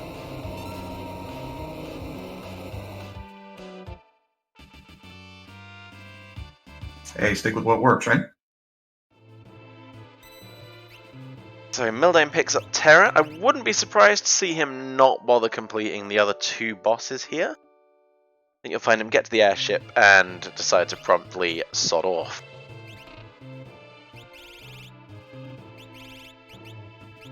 Yeah, I haven't. Let's see what his levels are. I don't know if he's quite leveled up enough to want to go straight to KT. I don't know enough about how Mildane plays to know if he's going to take a risk or if he's going to try to prepare a little bit more. I mean, even if he's not a high enough level, I don't think this is the place with element scaling on where you choose to grind. Because it is Atma Weapon that I saw earlier use Ultima. Oh yeah, well that's no good. Some things you don't want to see, and Flare getting replaced with Ultima is pretty high on that list. So, the spiciest boy here, getting dealt with by Zelfa.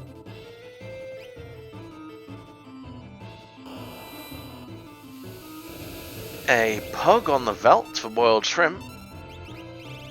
And obviously the Mertens flying for Boo.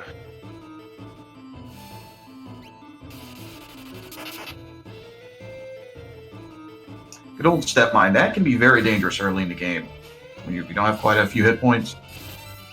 Because it does an amount of damage equal to 1/32 the number of steps that you've taken. And that adds up pretty fast. Doesn't seem like it would, but that can be pretty brutal early in the game. Both of our statues fading out at the exact same time here for Boo and Zelfa, as Mildane does indeed yeet himself off of the continent and back onto the airship. And Shadow and Celeste dead, both for Boo and Zelfa. Shrimp Some people picking up just Sabin. It's not quite a repeat of last week. Last time, Boo was behind going into the final battle.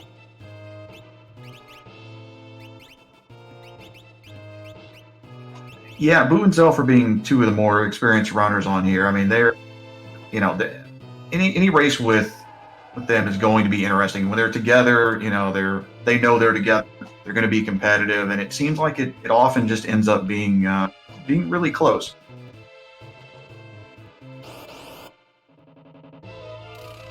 Alright, Locke versus Doom.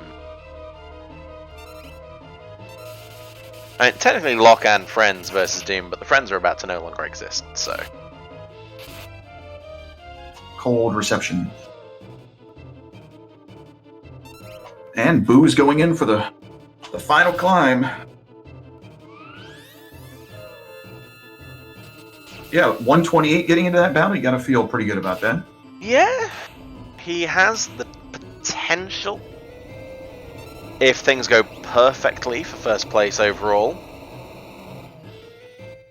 I'm expecting to see second overall here, though.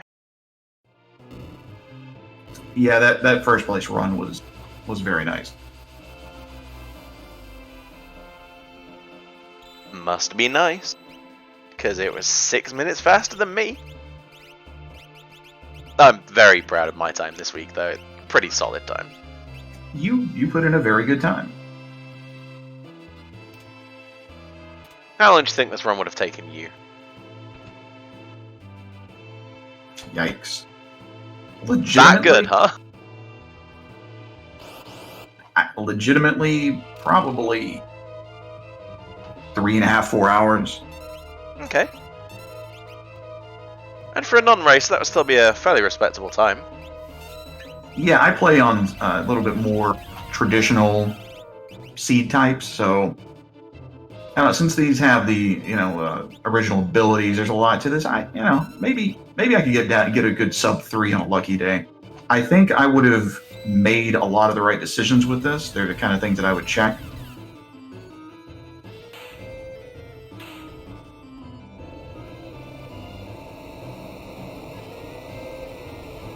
I've done a couple of async races, so that's maybe something else to mention that we do have. If you don't want to do like the Kefka Grand Prix type stuff, which is already started, if you want to kind of get into racing, we have what are called asynchronous races, which, like this, you play on your own for a week. Someone generates a seed, you submit your time, and you compete against however many other people were in there. But it doesn't there's no tournament to it. It's just a one-off, but that can be a good way to get into it.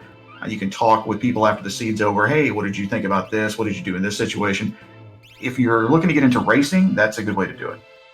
Oh, and Boiled Shrimp getting a Katana Soul out of a box. Just in case we haven't seen enough Katana Souls today. Boo makes quick work of first tier there. And Zelfer starting his battle. Here we go.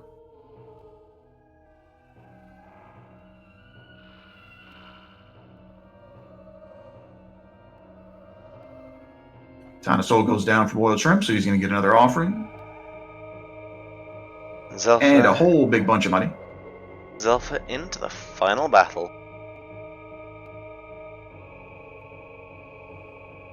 So with Boo on tier 2, Zelfer about to start tier 1, this could be a fairly close finish. And both of these runners should handily beat my time. Which is a little depressing, because I was hoping to catch up on these two a little bit this week. Right, and I mean, yeah, without 6 extra checks, that's a lot of time.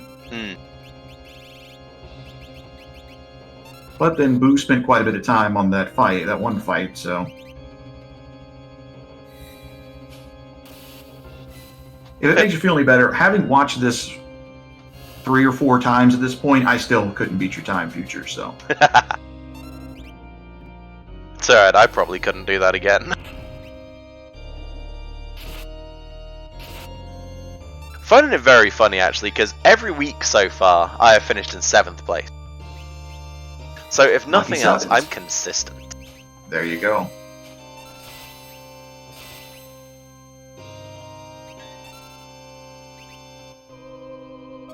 So for those who are perhaps unsure about the Kefka Grand Prix and want to know a little bit more about it, for the first 8 weeks, we're on week 4 right now, there is one asynchronous race every week. You play it when you've got the chance, you submit your time, and you get points in a Mario Kart style point system based on how well you've done. At the end of the 8 weeks, the top 4 runners will be pulled to one side and put into a Battle Royale style series of 3 races, weeding out 1 racer each week until we're left with 1 overall winner. Oh no, Zelfer has a stone cyan there because he killed the head last, so he was floating, he was prepared for it because the head, if you kill it last, will cast Quake as its final attack. But unfortunately, it will also stone one of your characters a lot of the time, and he has lost his cyan. I would make a joke about a stone cyan, but this is probably not the channel to do it on. I think it's high time we had another stone joke. Ugh.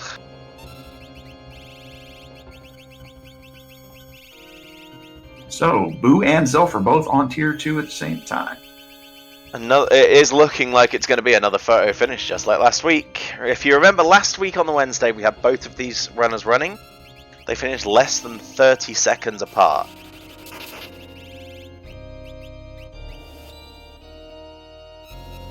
Does look like Realm is taking a little bit of a lie down.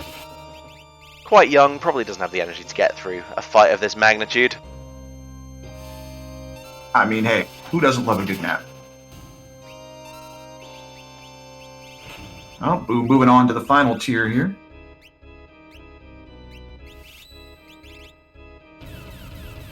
See, I'm just like Waka from Final Fantasy X Revenant. It feels like it's been 10 years and I haven't won a thing. Can you introduce me to Lulu? Can you introduce me to Yuna? I will take that trade, sir. Actually, I'd take Auron. Auron's pretty cool.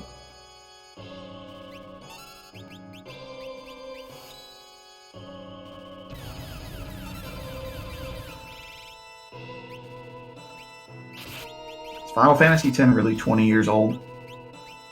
It's not far off. I believe it was released in 2001 in Japan. Thanks. Thank you, Arfurious. Thank you for that.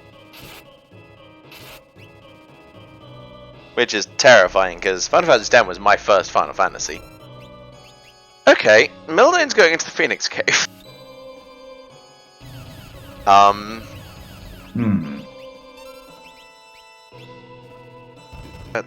Pressing whichever button it is to doubt. A little bit here. Possibly going for the dragon, but there's got to be a quicker dragon he could take.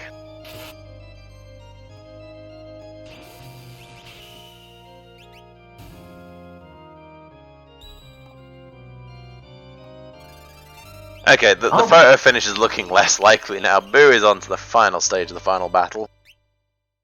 Yeah, Boo's blasting through this.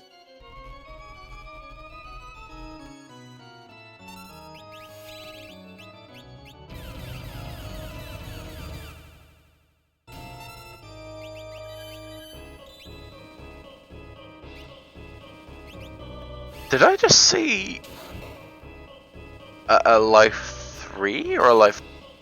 Yeah, I think I just saw life 3 pop for Zelfa over there. That's not what you want to see. No.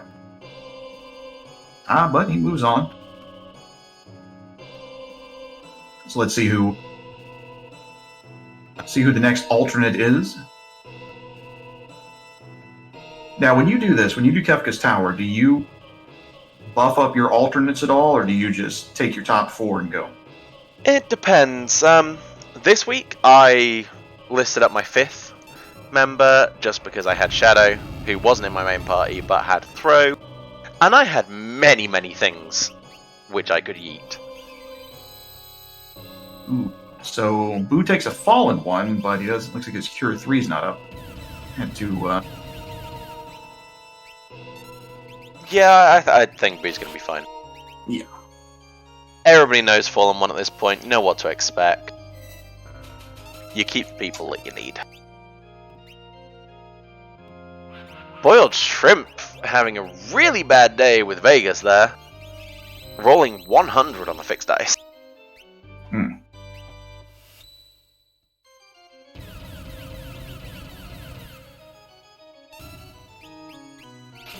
Zelfa, very nice attack on Girl.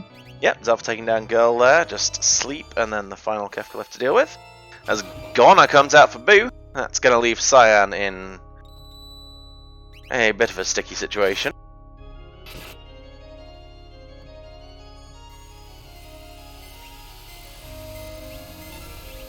Boiled Shrimp fighting Senor Behemoth's slightly brighter friend, the undead form.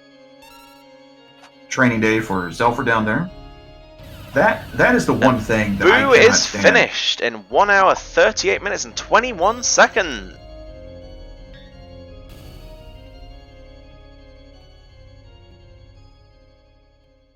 GG's to Boo.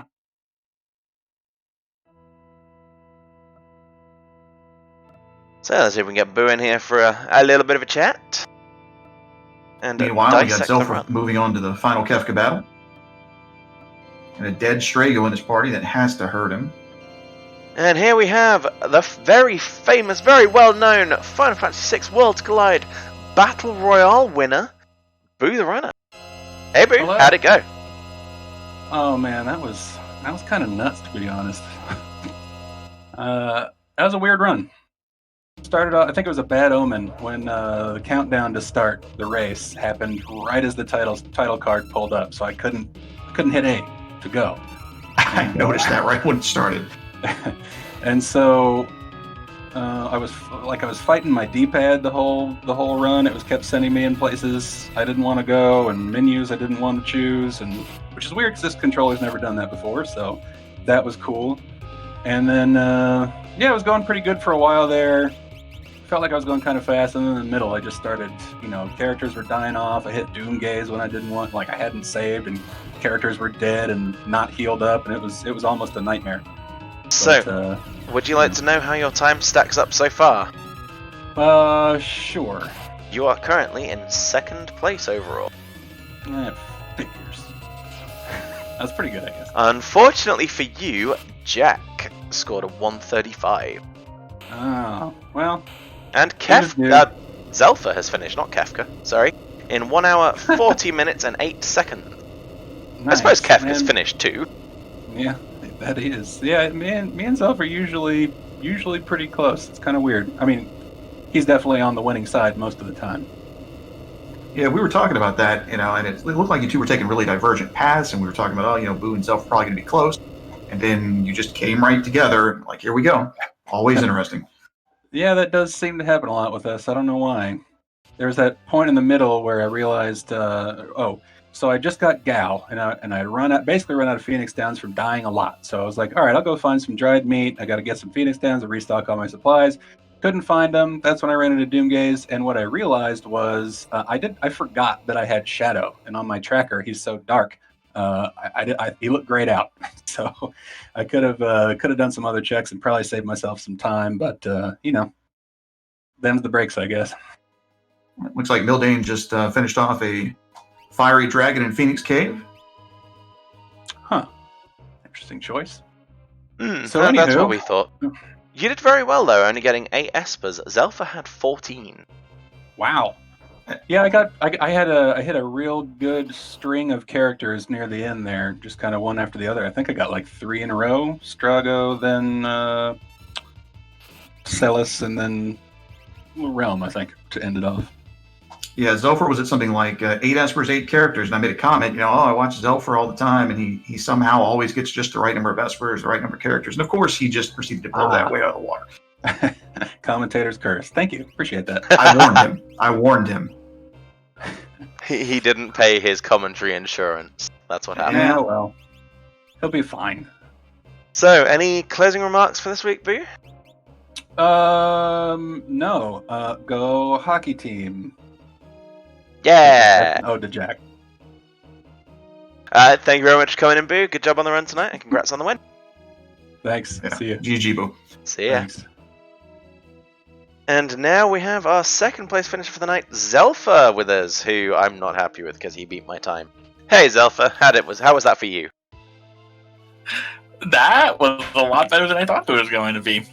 So, the first thing I want to say, can you refresh my memory on how many espers you actually needed tonight? Listen, I didn't... I wasn't looking for all the extra espers. They just wanted to stop by. They were lonely, I guess. Zelfer, you have to leave some espers for the other runners, okay? We only have so many. Listen. If the espers choose me, the espers choose me. There's nothing I can do about that.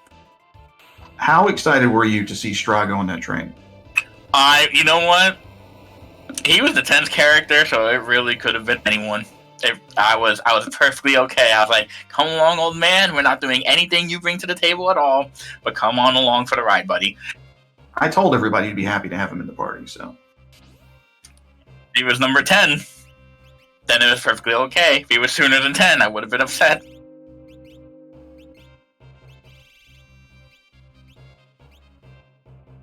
So it looks like Mildane went into Kefka's tower. Boiled shrimp is at the Imperial camp.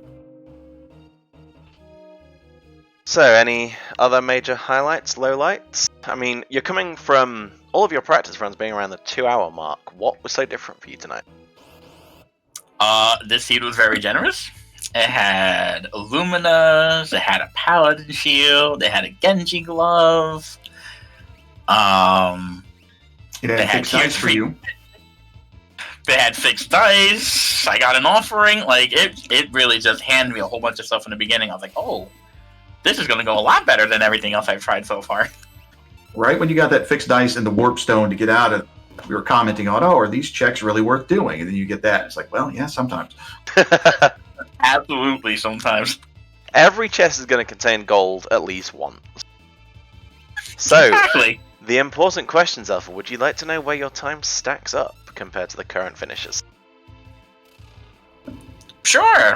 Why not? You are currently in 4th place. Oh, okay. Wow, very nice. Very nice. Not too bad. At the top, we have a Jack with a 135, so it's quite a tight pack at the top.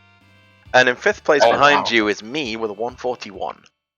So a very tight leading pack right now. Wow, yeah. That means everything at the top is really close then. But it's better that way. It's more fun, more exciting. It's also, to me personally, it's quite funny because we took very different routes. Really? I You didn't didn't know stop in his world at the end like I did? I didn't know sellers existed in this seed. Really? Yep. Oh, I had 8 characters, and I decided to go to the Floating Continent. And there I found Terra. Terra took me to Welk to get that gem bot, where I picked up Amara. Oh, alright. Oh, wow. That means everybody probably took very different routes then. Yeah, within the first day of finishers, we were discussing, and between 3 of us, we'd found all 14 characters. Wow, they were all that accessible, huh? Yep, it really opened up towards the end there. Very nice. I wish one of them would have showed their face a little quicker at the end for me, but that's okay. That's So, okay. Would you have done anything differently?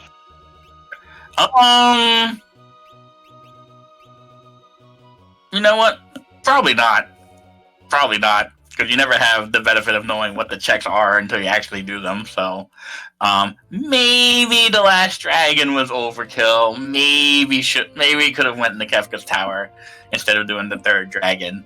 Other than that, I was pretty happy with how it went. So when you were doing that first tier, did you mean to leave the head for last, or did that just happen and you... That just happened. I thought the head was gonna die. I started queuing up attacks, and then I didn't hear the death noise, and I was like, "Uh-oh." Were you at that point? Were you at that point quaking in your boots? I was quaking in my boots a little bit. I was. I'm sitting there like, I hope somebody knows float. Otherwise, this is gonna go bad. Yeah, at least he got his float off, and then he turned to a statue. I'm like, oh, this is not going well so far. I'm like, oh, jeez. I can't remember the last time I got dreaded, to be honest. Any closing comments from you tonight, Zelfa? No. I think that's it. Hope everybody has a good time. We'll see everybody at week 5. Alright, thank you very much for coming in. GG again on the run tonight, and the very competitive time, and we'll see you next time. See you guys. Yeah, GG, man. So, Mildane onto the Inferno fight, slinging those fixed dice with great impunity as Boiled Shrimp boards the train. It's going to be interesting to see if Boiled Shrimp does any of the Strago checks. It is. We haven't seen a burning house yet. I found Strago quite early. I peeked into Fanatic's Tower just to make sure I wouldn't have to do it, and I didn't actually do a single Strago check, so he should be okay. You know, I joke a lot about the Strago checks, but especially with this flag set, Fanatic's Tower, well, it's rough. Yeah, guaranteed Magimester. Icky. Yeah, with scaled elements on, you know, so you can't just... Traditionally, you would just put on a bunch of wall rings and let him go to town on himself. He would bounce all the spells off and kill himself. That's not the case with scaled elements.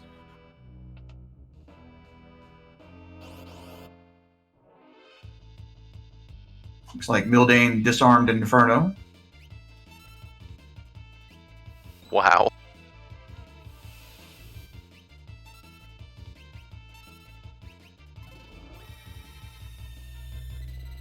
And disbodied Inferno, thankfully. So onwards he goes to the final 4 bosses before the final fight.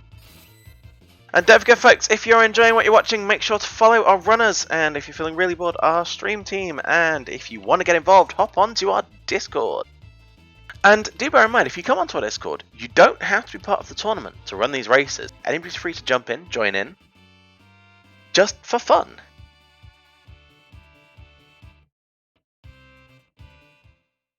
Yeah, like I said, it really is a lot of fun. I've never played a randomizer other than the...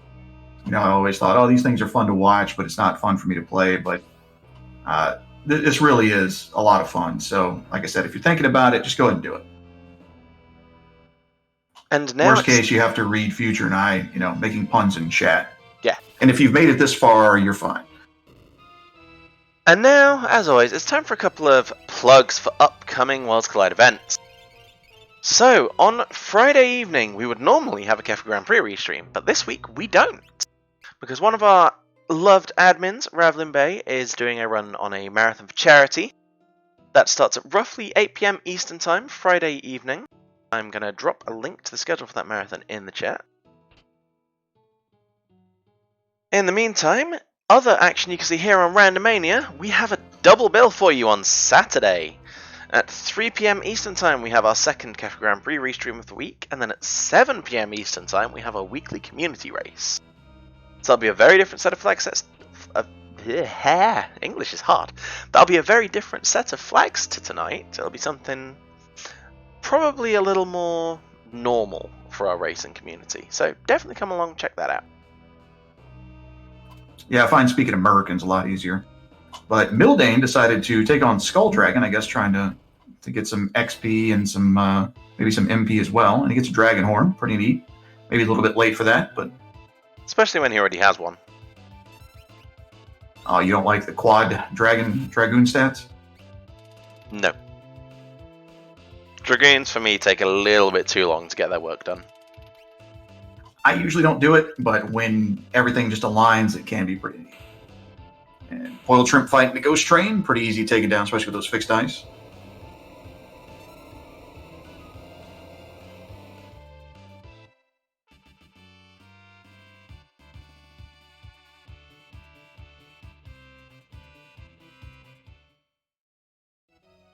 And here we go. Mildane playing the door game. Deciding which party to send to which bosses, hitting switches. Now I'm a little concerned for Mildane because his stunner using Cyan is not going to face Poltergeist. So I hope he has a backup plan. Where do they get those 4-ton weights at? Is there like a 4-ton weight specialty shop in this world? You know what? I don't even care where the weights come from. I just want someone to tell me how a Moogle or a 10-year-old child can move those weights. How does an octopus put a 4-ton weight on top of a really, really sketchy-looking scaffold? How does an octopus talk? With its mouth. How does an octopus survive for as long as that one does out of water? What's the point? Admittedly, when he bumps into our party in this, he doesn't survive very long. But you get my point. Maybe he's wearing a really thin little air suit. Speaking of being wet, boiled shrimp's fighting some piranhas right now, so again, time to go get a drink, relax, stretch a little bit. Alright, I'll be back in a few minutes then. Wait, you didn't mean us, did you? You can feel free. Why you gotta get my hopes up like that, man? Go get a towel, because you're all wet after the Ultros joke, so.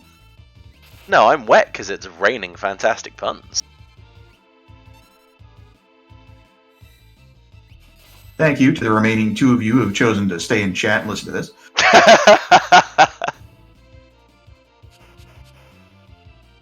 Don't worry, we know there are more than 2 of you, and we appreciate you. Make sure if you are enjoying this, by the way, you do follow the Randomania channels. Consider showing us those shiny Prime subs that I'm sure are put to good use to help keep the Randomania network running. They are fantastic stream partners for us. And I do believe I've heard rumblings that some of our VODs are going to be starting to get exported to YouTube again, so feel free to check out the Randomania YouTube channel if you want to catch up on some past runs. Oh, that's going to be really nice. That there in chat is Ravelin Bay, the one who's doing that marathon run on Friday that we spoke about. So if you want extra information about that, bug him. Oh, Ravelin just got back from chorus rehearsal. Feel free to sing our praises. Yeah. Oh dear.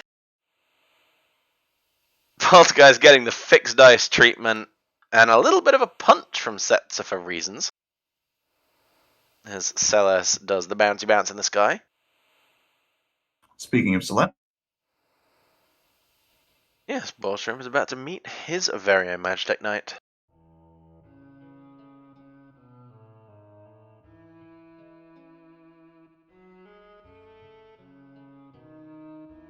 Poltergeist bringing the burden strats. Ravlin. Why you do this thing to me? I used to have a chat window, ladies and gentlemen. Yeah, you want to just read that URL out for the people who might have missed it? I think I'm good. That's better. Unfortunately, I can't open that because I'm streaming. So DM it to me and I'll watch it later.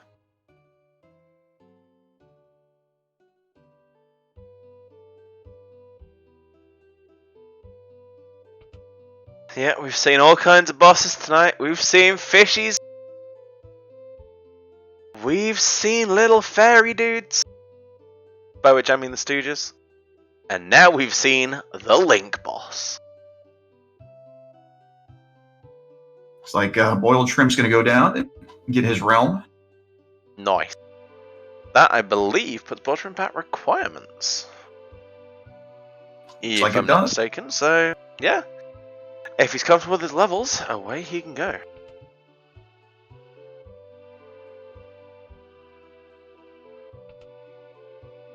This is interesting. He's going out the back end. I don't know if he looted this already. I don't think he knows either.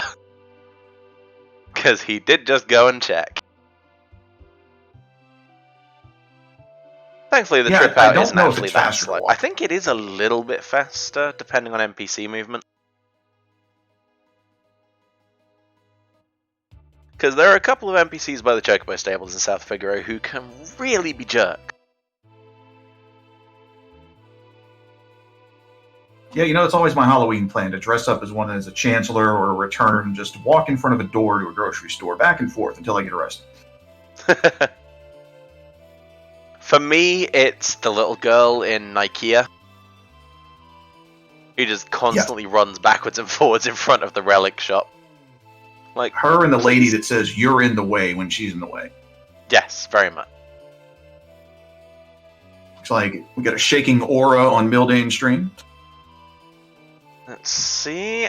We get an earth element ineffectual. I don't think that's going to slow Mildane down at all. Nope, not a big deal. And no one is immune to Quadra Slice.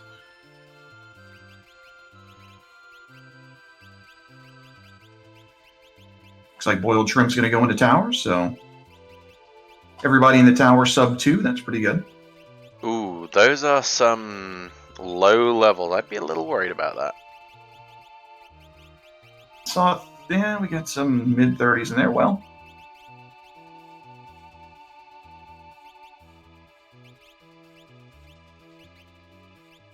dicey strats make for good content, so we'll see.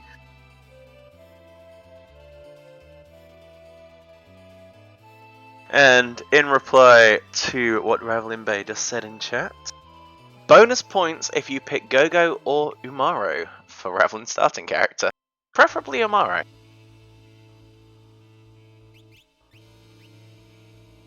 Get some Yeti love out there.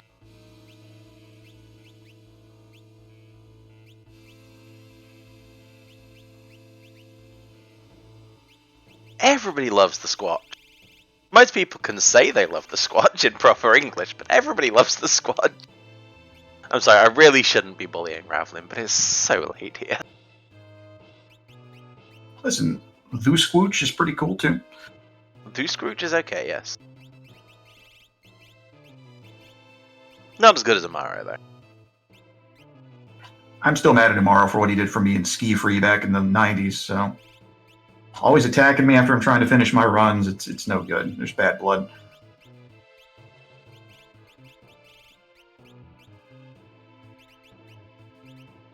Well, if you haven't eaten yet today, Ravelin, maybe you should go check out some shops to find some dried meat. Meanwhile, Mildane heading up to fight the goddess. Wow. With Mog. Mog and a very underleveled Terra.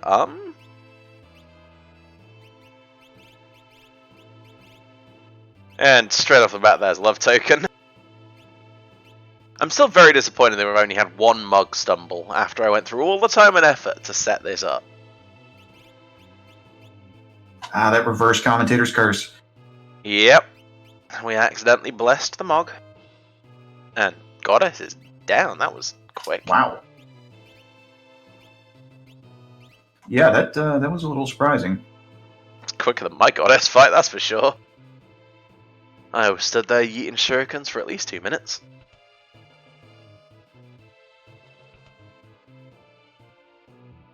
Boiled Shrimp finds a whole bunch of money in a chest when it doesn't really matter.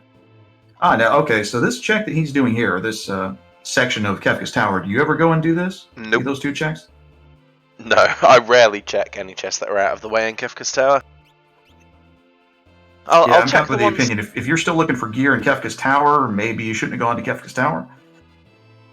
Yeah, I mean, I'll check the ones I go past naturally. You know, the one at the bottom of the stairs for Party 3, the one near the switch for Party 2, and the one I like to refer to as the Chest of Destiny, that is literally right in front of you for Party 1, that never contains anything useful. So you're not checking that hidden chest way down south of that room he was just in? I didn't know that chest existed until today. Yeah, that's one thing watching and playing Worlds Collide. You will learn about a lot of hidden stuff that you didn't know about. I didn't know about that one. I didn't know about some of the hidden things on the train. You learn a lot about Final Fantasy from playing this. So, boss ramp on Inferno, Mildane about to start the final battle, and a question for you, Hudat. If you were picking flags for next week, what sort of things would you be looking at imposing on your fellow runners? Well, knowing that if I was in the KGP, I would be in last place. I would somehow get a lower score than the people that forfeited. I think I would just go for absolute and utter chaos. Everybody gets nothing but sketch flags, sketch abilities. That sounds kind of sketchy. Yeah, a little bit. Probably do something like a go-go, stray-go start. Just chaos. Just try to get all the top runners to forfeit so that I could actually get a time, 6-7 hours, and maybe get me somewhere in the middle. I know that I've been threatening to send out a Go-Go Amaro start with no automatic sprint turned on. That would be interesting. That is evil. I would never do that. Strago, Umaro, Go-Go, Sketch, sure. I was watching a friend who never played Final Fantasy VI before, and he was playing it vanilla, and some friends and I were watching it, and he was debating about whether or not to buy sprint shoes. Please buy sprint shoes. Please buy sprint shoes. It's agony. By the way, make sure we get plenty of love in chat for Hudat. This is his Worlds Collide commentary debut, and I think he's absolutely killing it. Thank you. Other than taking a sip of tea right before I came on and choking on it as I was starting to talk, so I feel like it's gone okay since then. I haven't been kicked off yet. I don't have any instant messages in the Discord telling me to stop talking. So. Oh, they must not be coming through. Oh, are they not? Okay. So got the audio turned down. Boiled Shrimp's getting bullied a little bit here by Inferno. Hope he can find the way through it, sending out those air blades. Mildane working his way through tier 1 slowly but surely. And yes, I know I should switch over to Dancing Mad, but a couple of audio issues on Mildane's end, unfortunately. Audio issues being, I don't appear to have any volume from him. So, okay, so Shrimp's having a rough time over here with Inferno. Oh no, that's a wipe to Inferno. Delta attack does it again. I always buy softs if I find them anywhere. I buy 5 or 6 softs because for some reason I just always tend to get my runners turned into statues, or my characters turned into statues. I don't know why, but it happens literally every run that I do. So I'm a big fan of having a bunch of softs and remedies. Given the strength of the statues that are already in this game, you'd think they'd be better when petrified, wouldn't you? Yeah, I mean, it seems like the statues rock quite a bit, so. But, I guess being stoned is really hard. Hey, here's one for you. If you were petrified, what would your special attack be? It would be everybody's favourite lore, stone!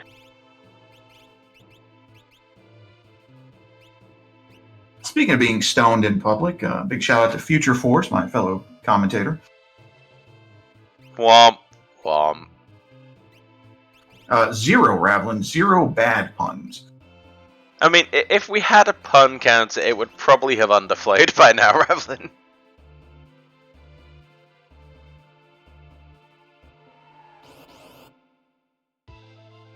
In my opinion, the pair of us have been on fine form this evening. But yeah, Zelfar, I am in the KGP. Like I was saying earlier when you were running, I like to watch 5 or 6 runs of this and then do it, and then then I can get a somewhat competitive time. If I had to do this blind, I would it'd be 10 or 12 hours Per check, right? at least. Yeah, Ravlin, 1 stumble. Zelfa didn't get a single stumble, and he used dance a lot. Yeah, I seem to recall from somewhere that Zelfer thinks that the chance to get a stumble is actually higher than 50%, and yet, when it counts, 0.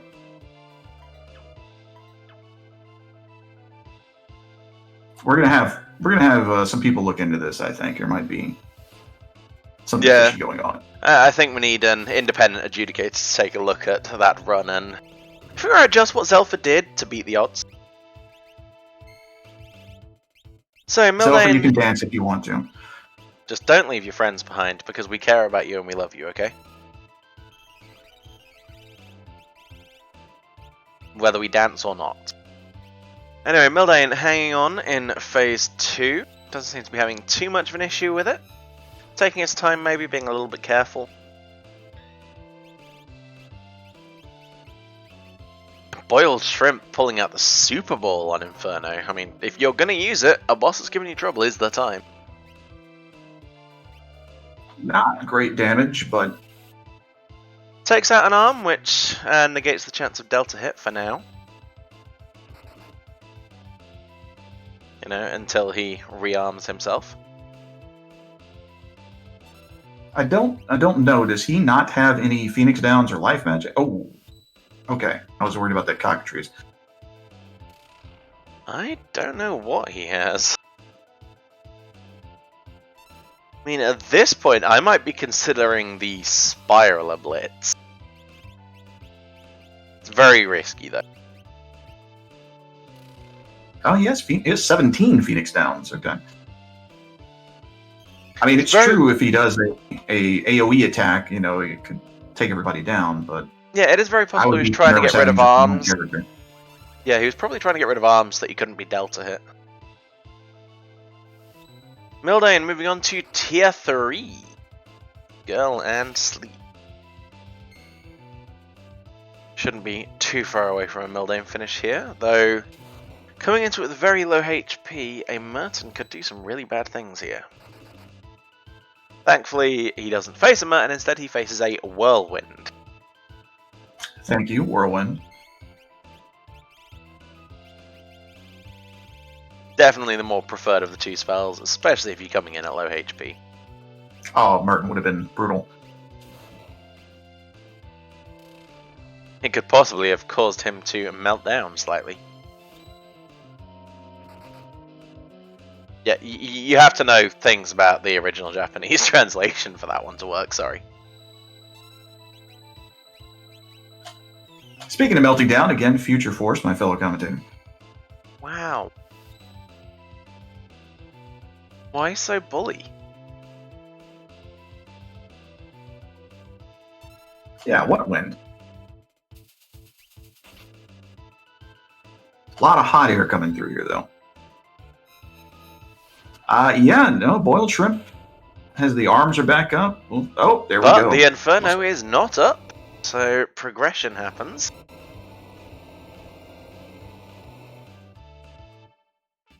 I did say as soon as he went into the tower that I was a little worried about his levels and his survivability, but persistence is going to get you through a lot of things.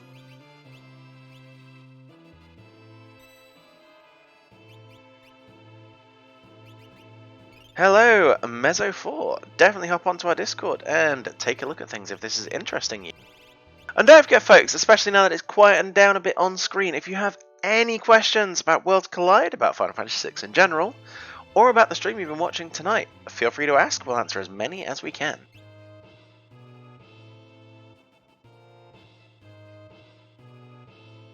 Nice. Nobody goes down from Mildane, so he's moving on to Final Kefka. I don't see a character called Nobody.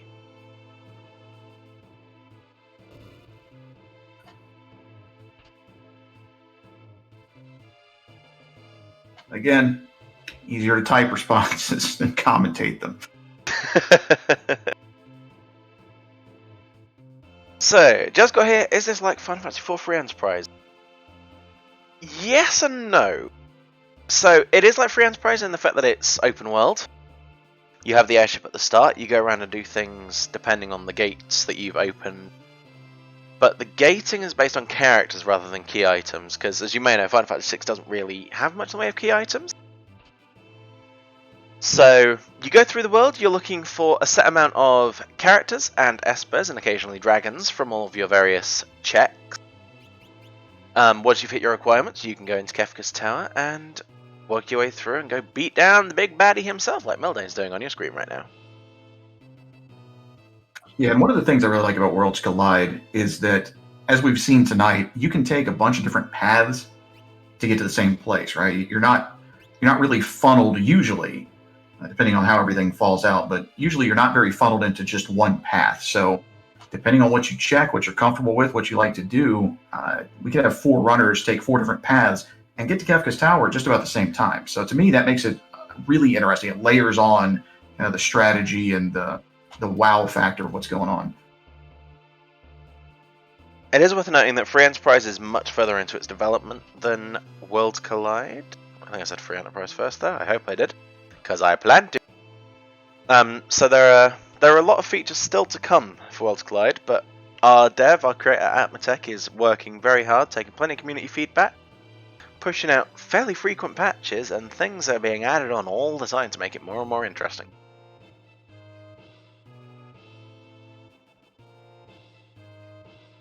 Now, Mildane taking a goner. That's not going to cause any problems at his current HP levels.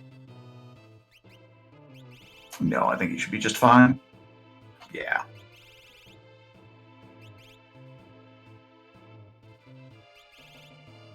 I reckon we'll be done here with Mildane in just a moment. I love that we give that massive explanation and then Ravlin comes in 8 words. Feels needed, man. There we go. Mildane finishing off in a time of 2 hours, 12 minutes and 44 seconds. Still a very decent time. So we're going to see if we can get Mildane in here for a little chat while we wait for Boiled Shrimp, who's not that far off himself.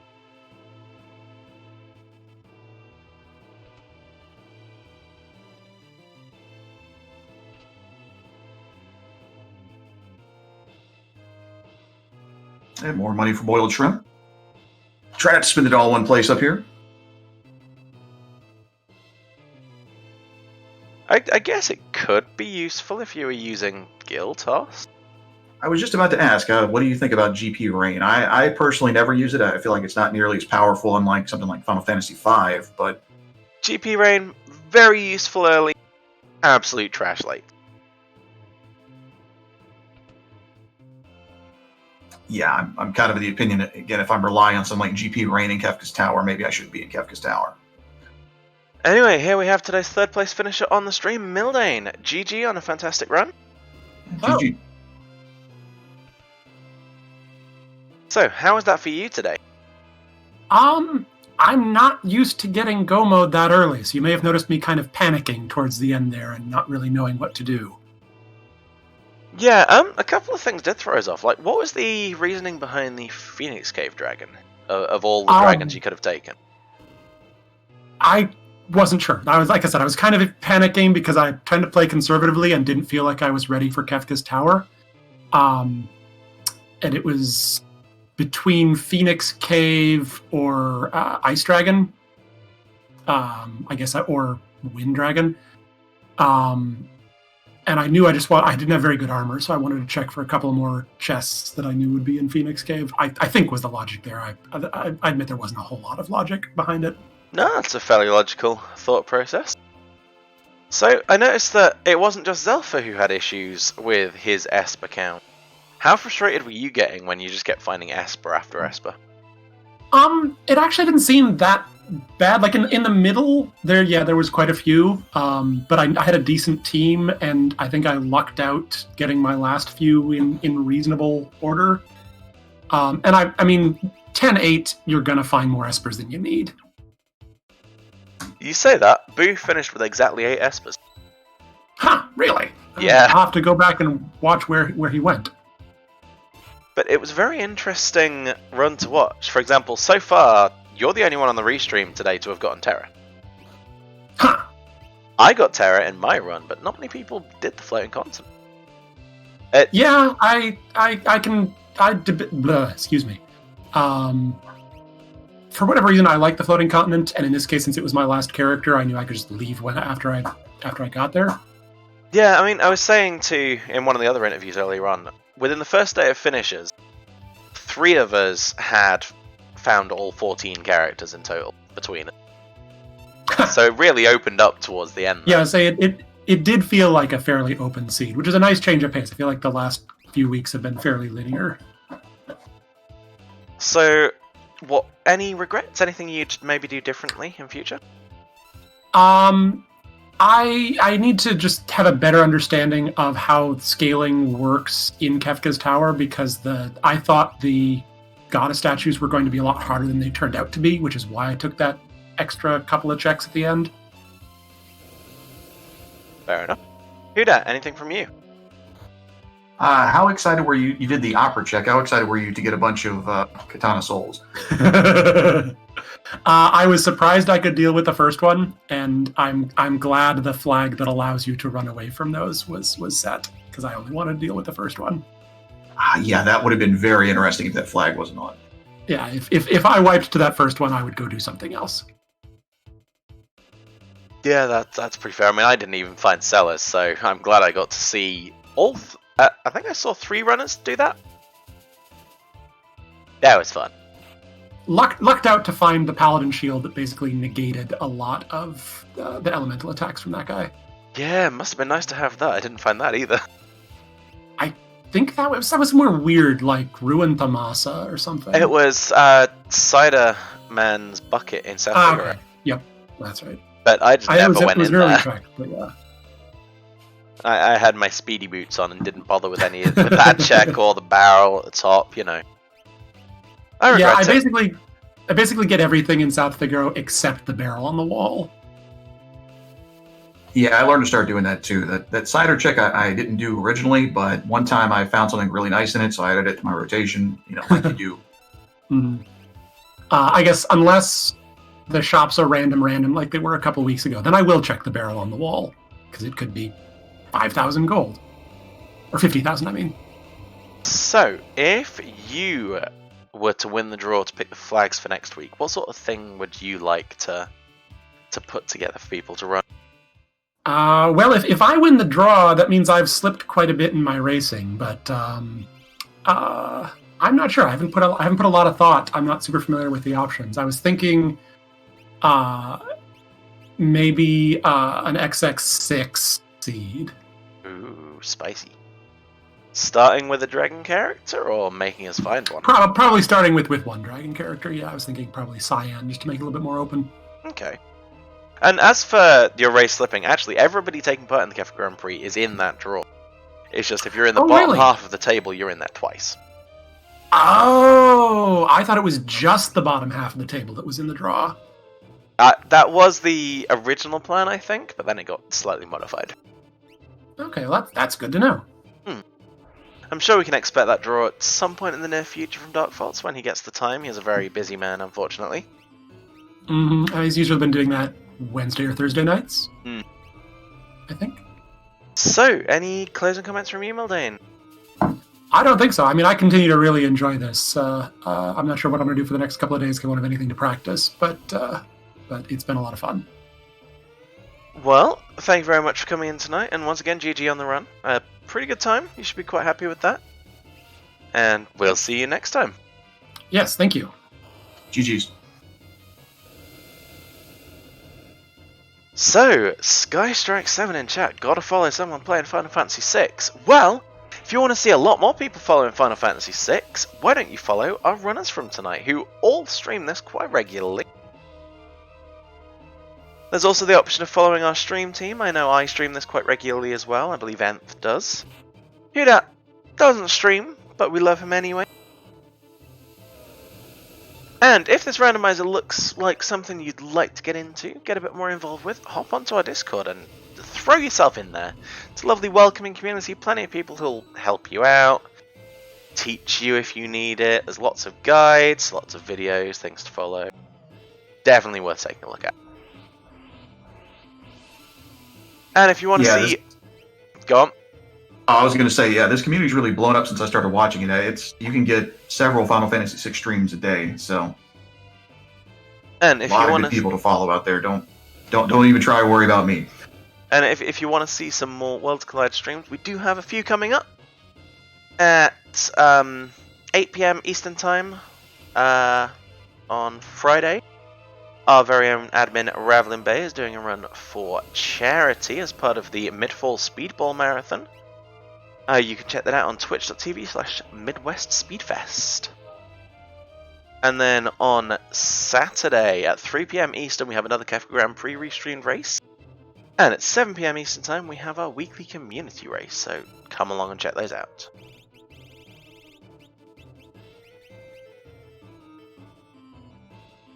And boiled shrimp having a rough time with the fire chicken here. I guess fire shrimp and fire chicken is a powerful mix. Yeah, the Spicy Boy's no joke, sadly. This is a fight you really do want Cyan for, though, because that stunner ability and Poltergeist being one of the few bosses you can actually stop, really useful.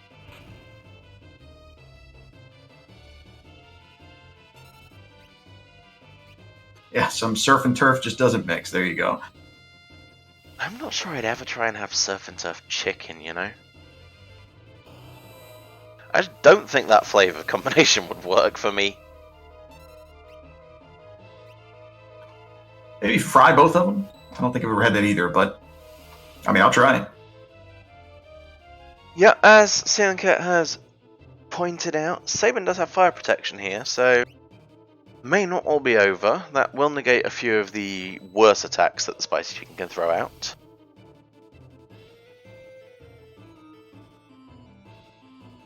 However, still vulnerable to the non-elemental attacks like shrapnel.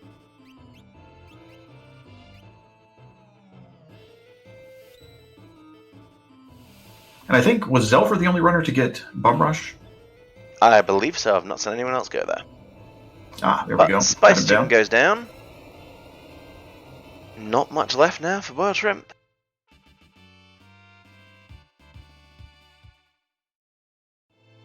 Make sure to give Boiled Shrimp all of your energy to get through what is still to come.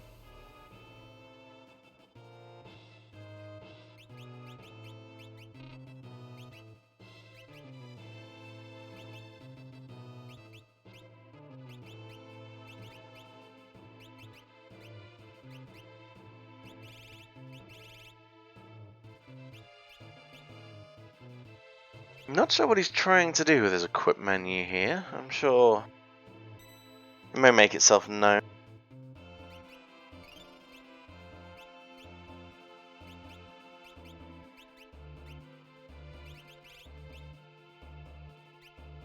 I didn't see if he had any tents or not, but I would be tempted to keep everybody alive just in case I need them to fill in if I have something bad happen to me on the climb up Kefka. Just in case somebody dies. You know, that way you don't have to worry about trying to res them in battle. Yeah, I mean, I wouldn't keep everyone alive, but anybody whose level, you know, isn't a million miles from my main party, I'll try and bring back up. Just that, yeah, like you said, I have someone to come in and take a hit, throw a potion, you know. Basic stuff.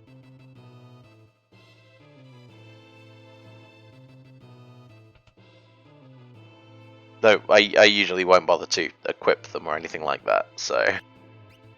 Now at that point they just become item and spell mules for whatever they have, but you know, if nothing else, they can just soak some of the damage from Goner, or maybe a Calmness.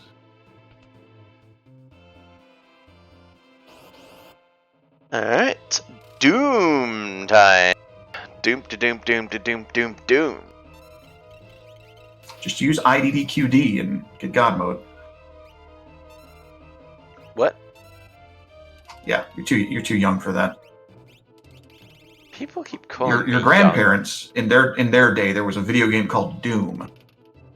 And if you typed IDDQD, you would get into God mode and you couldn't be harmed. I would love to know what that stands for, but I'm fairly sure you won't be allowed to tell me on this stream. You know, I don't know if it stands for anything. All of their cheat codes start with ID because it was id Software.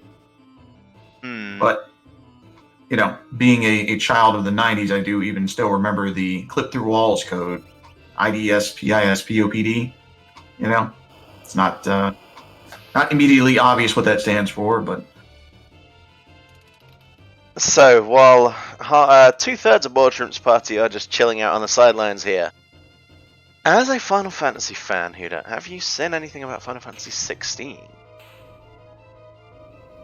Final Fantasy 6 on Steam? No, 16.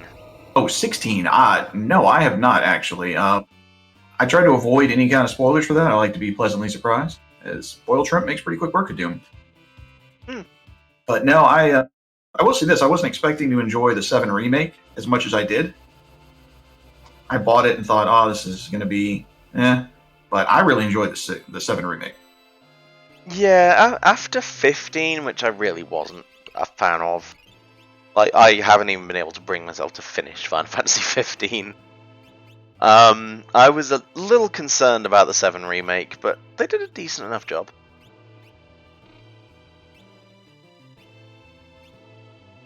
Well, I won't spoil anything for you, Gratz and Skystruck, but I will say this. I was skeptical. You know, I'm a Super Nintendo child. I played Final Fantasy VII. I think it came out when I was in high school.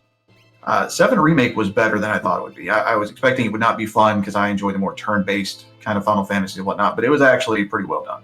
And the soundtrack's really good. I bought the soundtrack.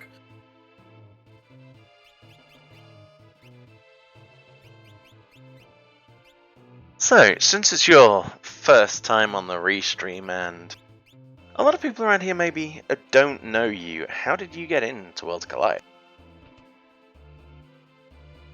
Let's see. If I remember correctly, I was watching a streamer named Wef Jebster. He's a really good streamer, plays a lot of different things, not just Worlds Collide. And he had Final Fantasy VI Worlds Collide, and I thought, what the heck is this? Like, I love Final Fantasy VI. It's my favorite video game ever.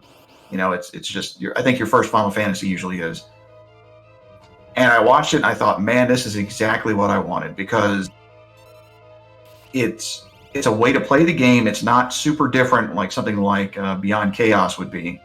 It's just a good way to get a good 2, or if you're me, 7-hour experience of Final Fantasy VI.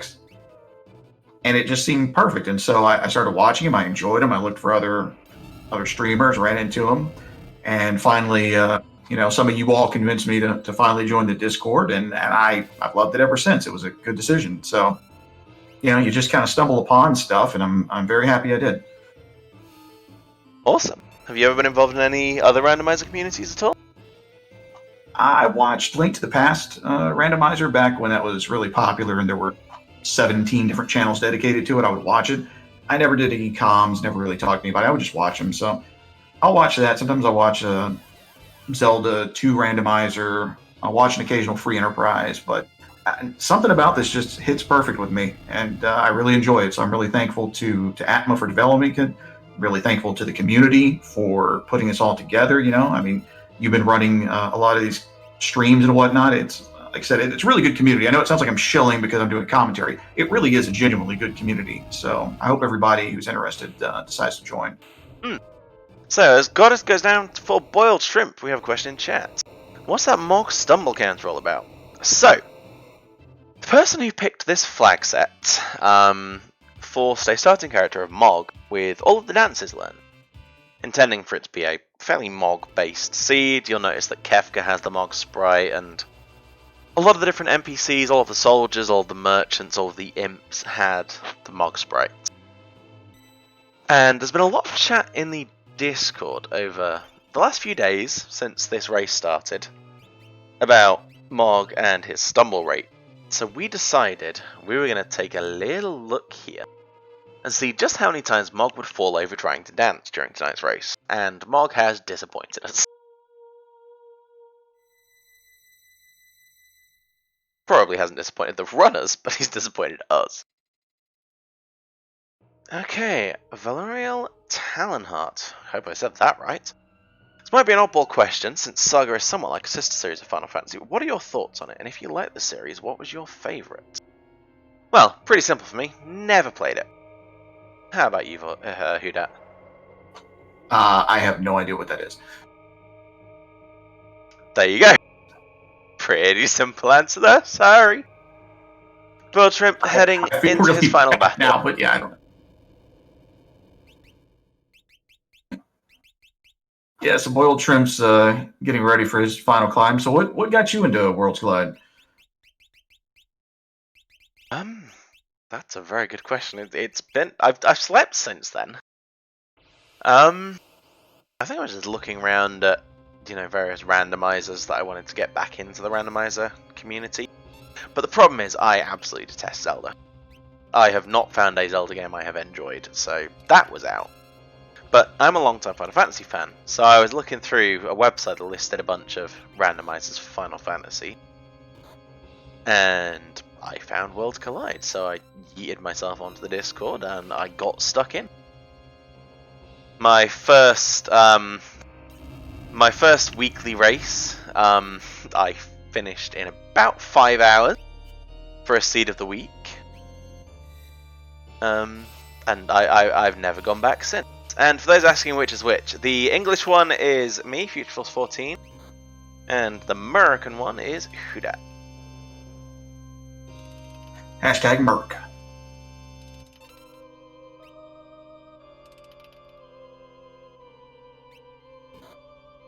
What is FFL? Final Fantasy Legend.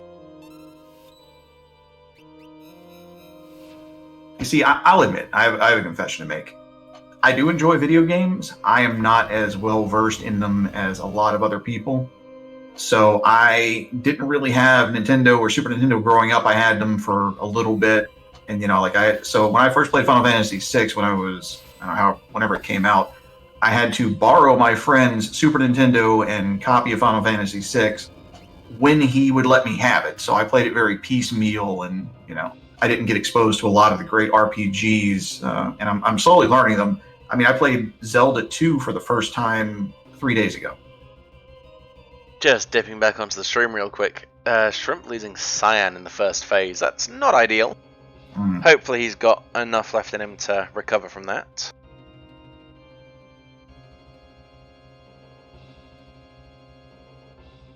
But yeah, it really tells a lot about a person, especially their age, when you hear what their first Final Fantasy was. Mine was Final Fantasy X. It definitely wouldn't have been this, because this came out in, was it 94? 96? Yeah, I want to say October 94. I was 2. You can hold a controller when you're 2. My first console, I remember, was a Sega Mega Drive, and all of you Americans out there are going to have no idea what that is, because you had a different name for it. But yeah, 10 was my first Final Fantasy. I had seen others because I had an uncle that was only 2 years older than me, so we were quite close when I was growing up, and he'd play a lot of Final Fantasy. He's the reason I got into the series at all. Yeah, started with 10, then started going backwards, because 12 hadn't come out yet, because, well, 12 took a little while to come out, if you remember. And 11 doesn't count. But yeah, never looked back since.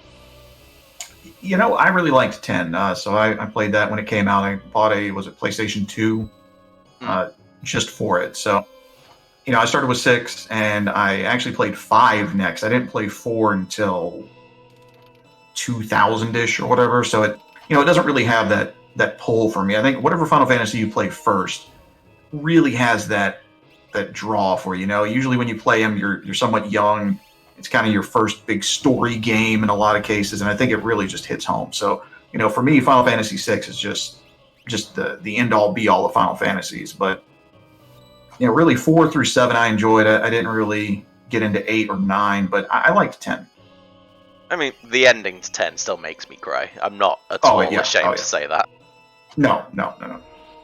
Yuna says I love you, and that's it. I'm done.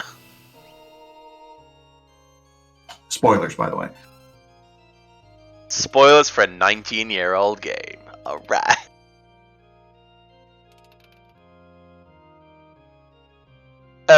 Here's a big one for you then. If you were to see another of the early Final Fantasies given the 7 treatment and being fully remade, which one and why?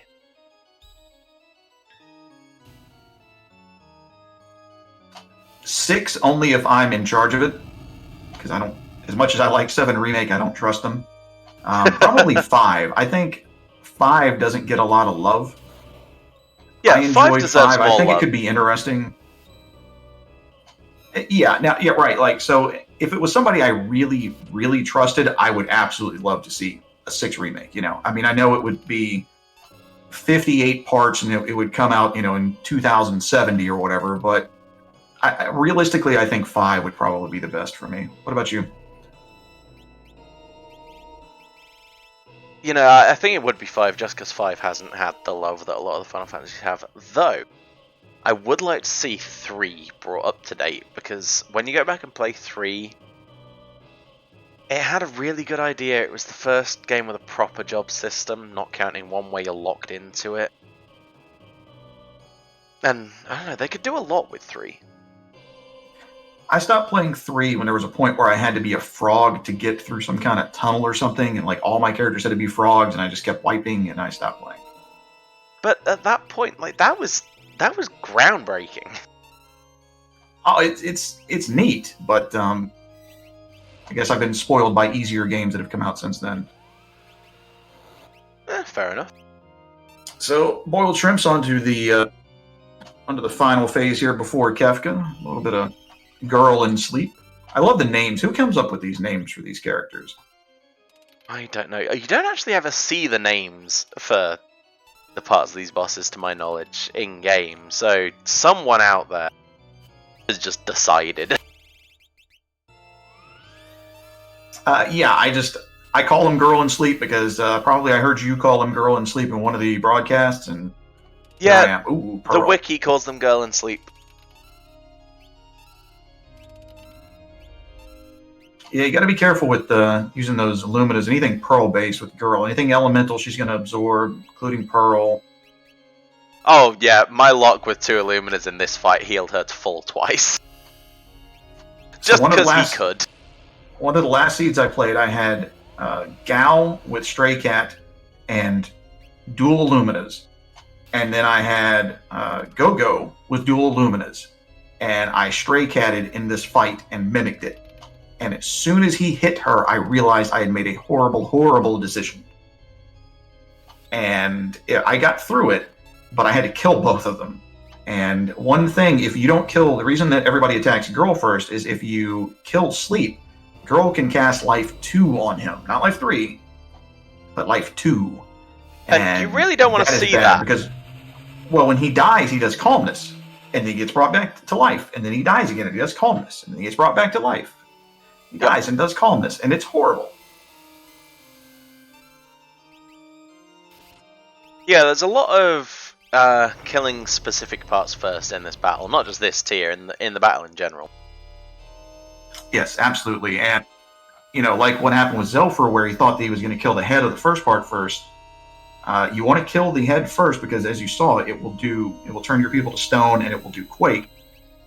You want to kill the right arm first, which it's vulnerable to instant death. Then you kill the head, usually with fire if you can help it, and then finally you kill the arm so that the counter's not bad. But all these different tiers have various vicious counters, so the order is really important here. And that's one thing, I think if you're playing vanilla and you ever played this before, especially this part, you wonder what the heck is going on. Like, I'm healing her, and you have to learn kind of on the fly what to do, and it can be kind of rough. Yeah, I was watching one of our other runners earlier, Karant, a fairly new runner to the community, who's put in some quite impressive performances in the Kefka Grand Prix. But he took 2 dreads in quick succession in that first phase, and yeah, you just feel it when that happens,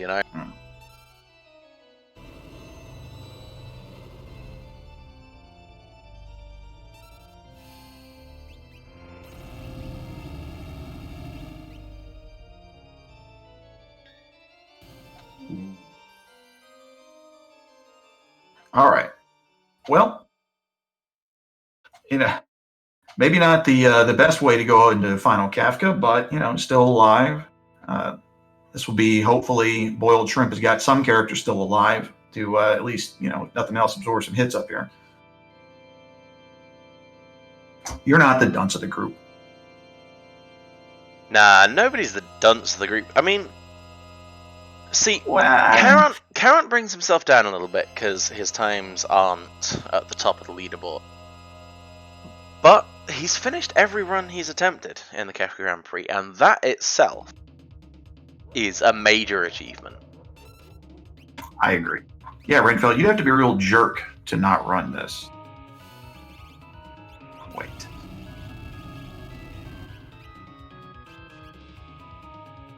But no, I mean, and that's, if you're running this, that's awesome. And we've seen some really good tenacity from people. Some of the newer runners who are just kind of learning on the fly. I watch every one of these broadcasts that we have, either watch it or watch the VOD, and we have seen some real good, like I said, tenacity, sportsmanship here. People do, I don't know. I get frustrated if something stupid happens to me, and I don't know. I like to think that I would finish this, but part of me says, maybe I just throw the controller down and walk away. So good on everybody for coming in here and doing this. It's not easy to put yourself out here as a runner, especially as a newer runner, against established people with, people sitting here criticizing, oh, look, they're doing this. Why didn't they go here? Why didn't they go here? That's hard to do. So good on everybody for doing this. Yeah, and I mean, even here we have Boiled Shrimp also just pushing through it. Like, this run's given him some serious business so far today. Absolutely. Yeah, there you go. Retail customer service. You get a couple of, things thrown at you when you're working at McDonald's or whatever.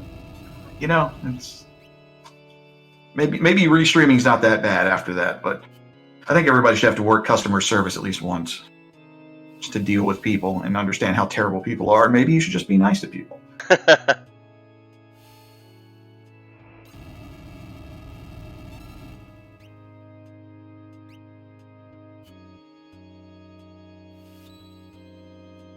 So here we go, Boiled Shrimp on the final phase, pushing through it. Sabin and Mogg still standing.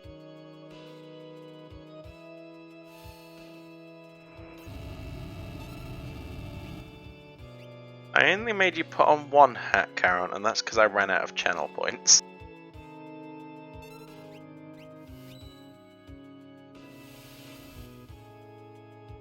No bully.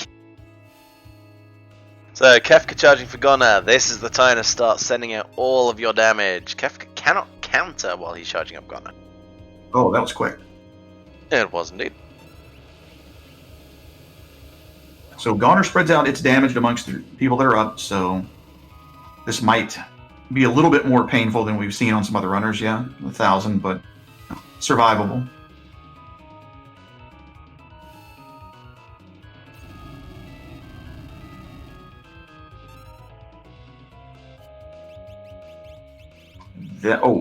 Nice. Havoc Wing can be rough. Havoc Wing can do quad 9s quite a bit. Yeah, it hurt. Yeah, I think Shrimp's, it looks rough based on, his only having 2 characters or whatever, but I think he's in a pretty good spot.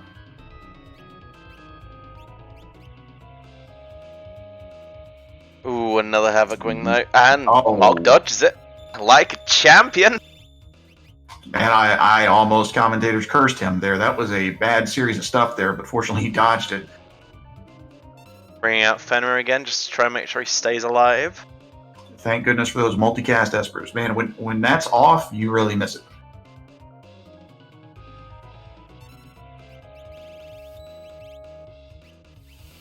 Charging up for that second Gunner now again. Shouldn't be any issue surviving it. Already tanked 1.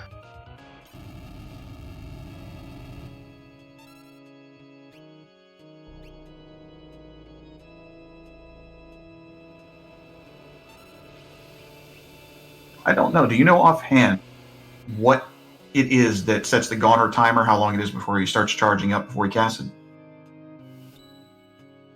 I don't know how long it is between charging it and casting it.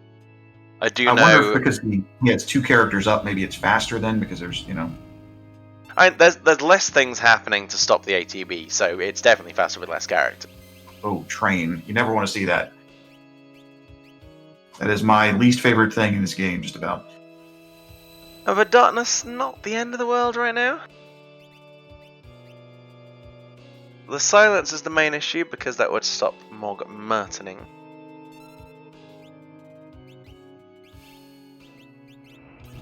Yeah, I usually like to have a character with a ribbon on just for that.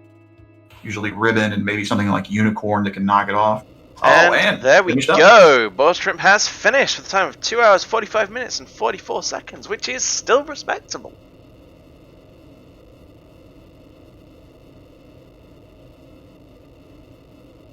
Yeah, very nicely done by Shrimp.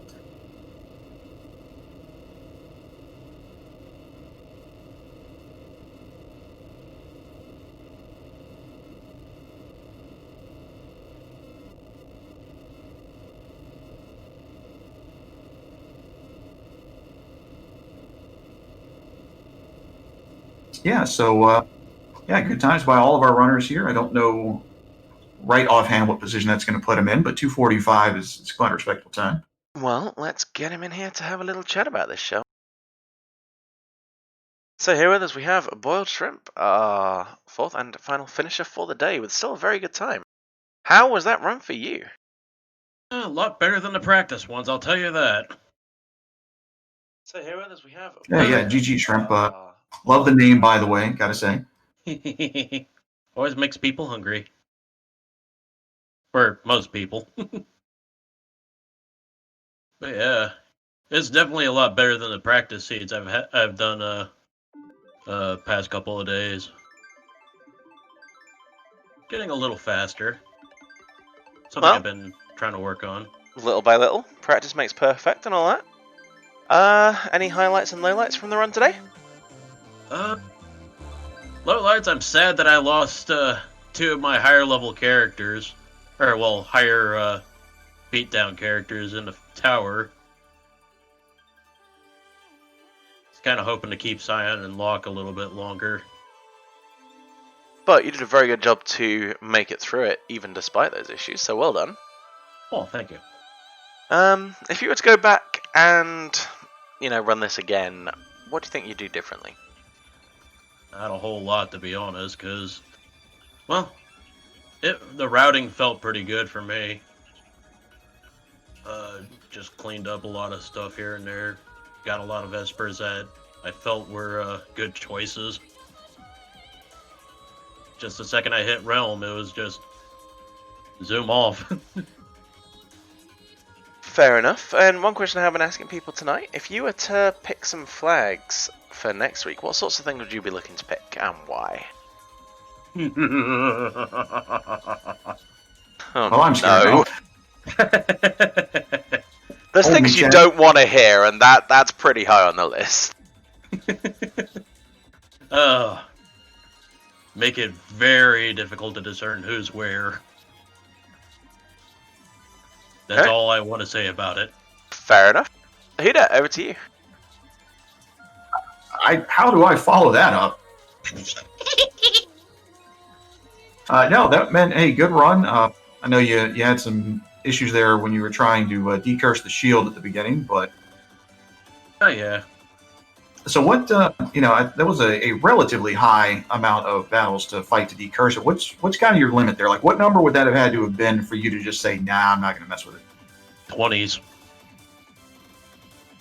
If it's like in the mid to upper 20s, I'm not going to mess with it.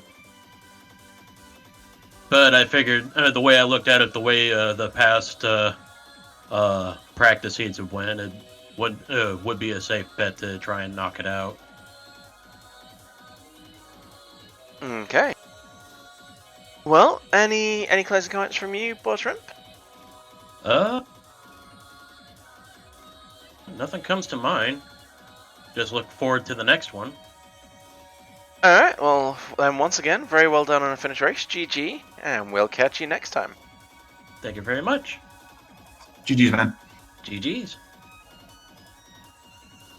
Okay, so that's the end of our restream tonight, obviously. We've run out of runners to showcase for this evening, But don't worry, because we're not going to leave you completely without Final Fantasy VI Worlds Collide. On Friday at 8 PM, as we mentioned, Raveling Bay will be doing that charity run over on the Mid-Fall Speedball Marathon. You can catch that on the Midwest Speedfest Twitch channel. And then on Saturday on this very channel, at 3 PM Eastern Time, we have our other Kefka Grand Prix restreamed race of the week. And then 7 PM on the same day, Eastern Time again, we have our weekly community race. Definitely come along and check those out. Closing comments from you for today, Hudat. I just want to say thank you to everybody for putting up with me here. I had a lot of fun. It's again a great community. Thank you to Atma for making this. Thank you to the community. Thank you to our tracker. Thanks to you for setting all this stuff up. Like I said, I'm harping on it. It really is fun. It really is a great community. Try it out.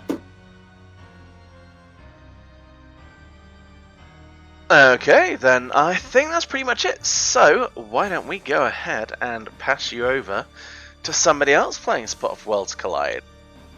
Now, this isn't a Kefka Grand Prix race exactly, but this is someone doing practice for the race. So please, when you go over there, no spoilers, but feel free to say hi, follow them, give them some love. We're going to go visit Vincent RTA. So, from us here tonight, thank you very much for watching, folks, and we'll see you in the next restream. Bye-bye. Bye, everybody.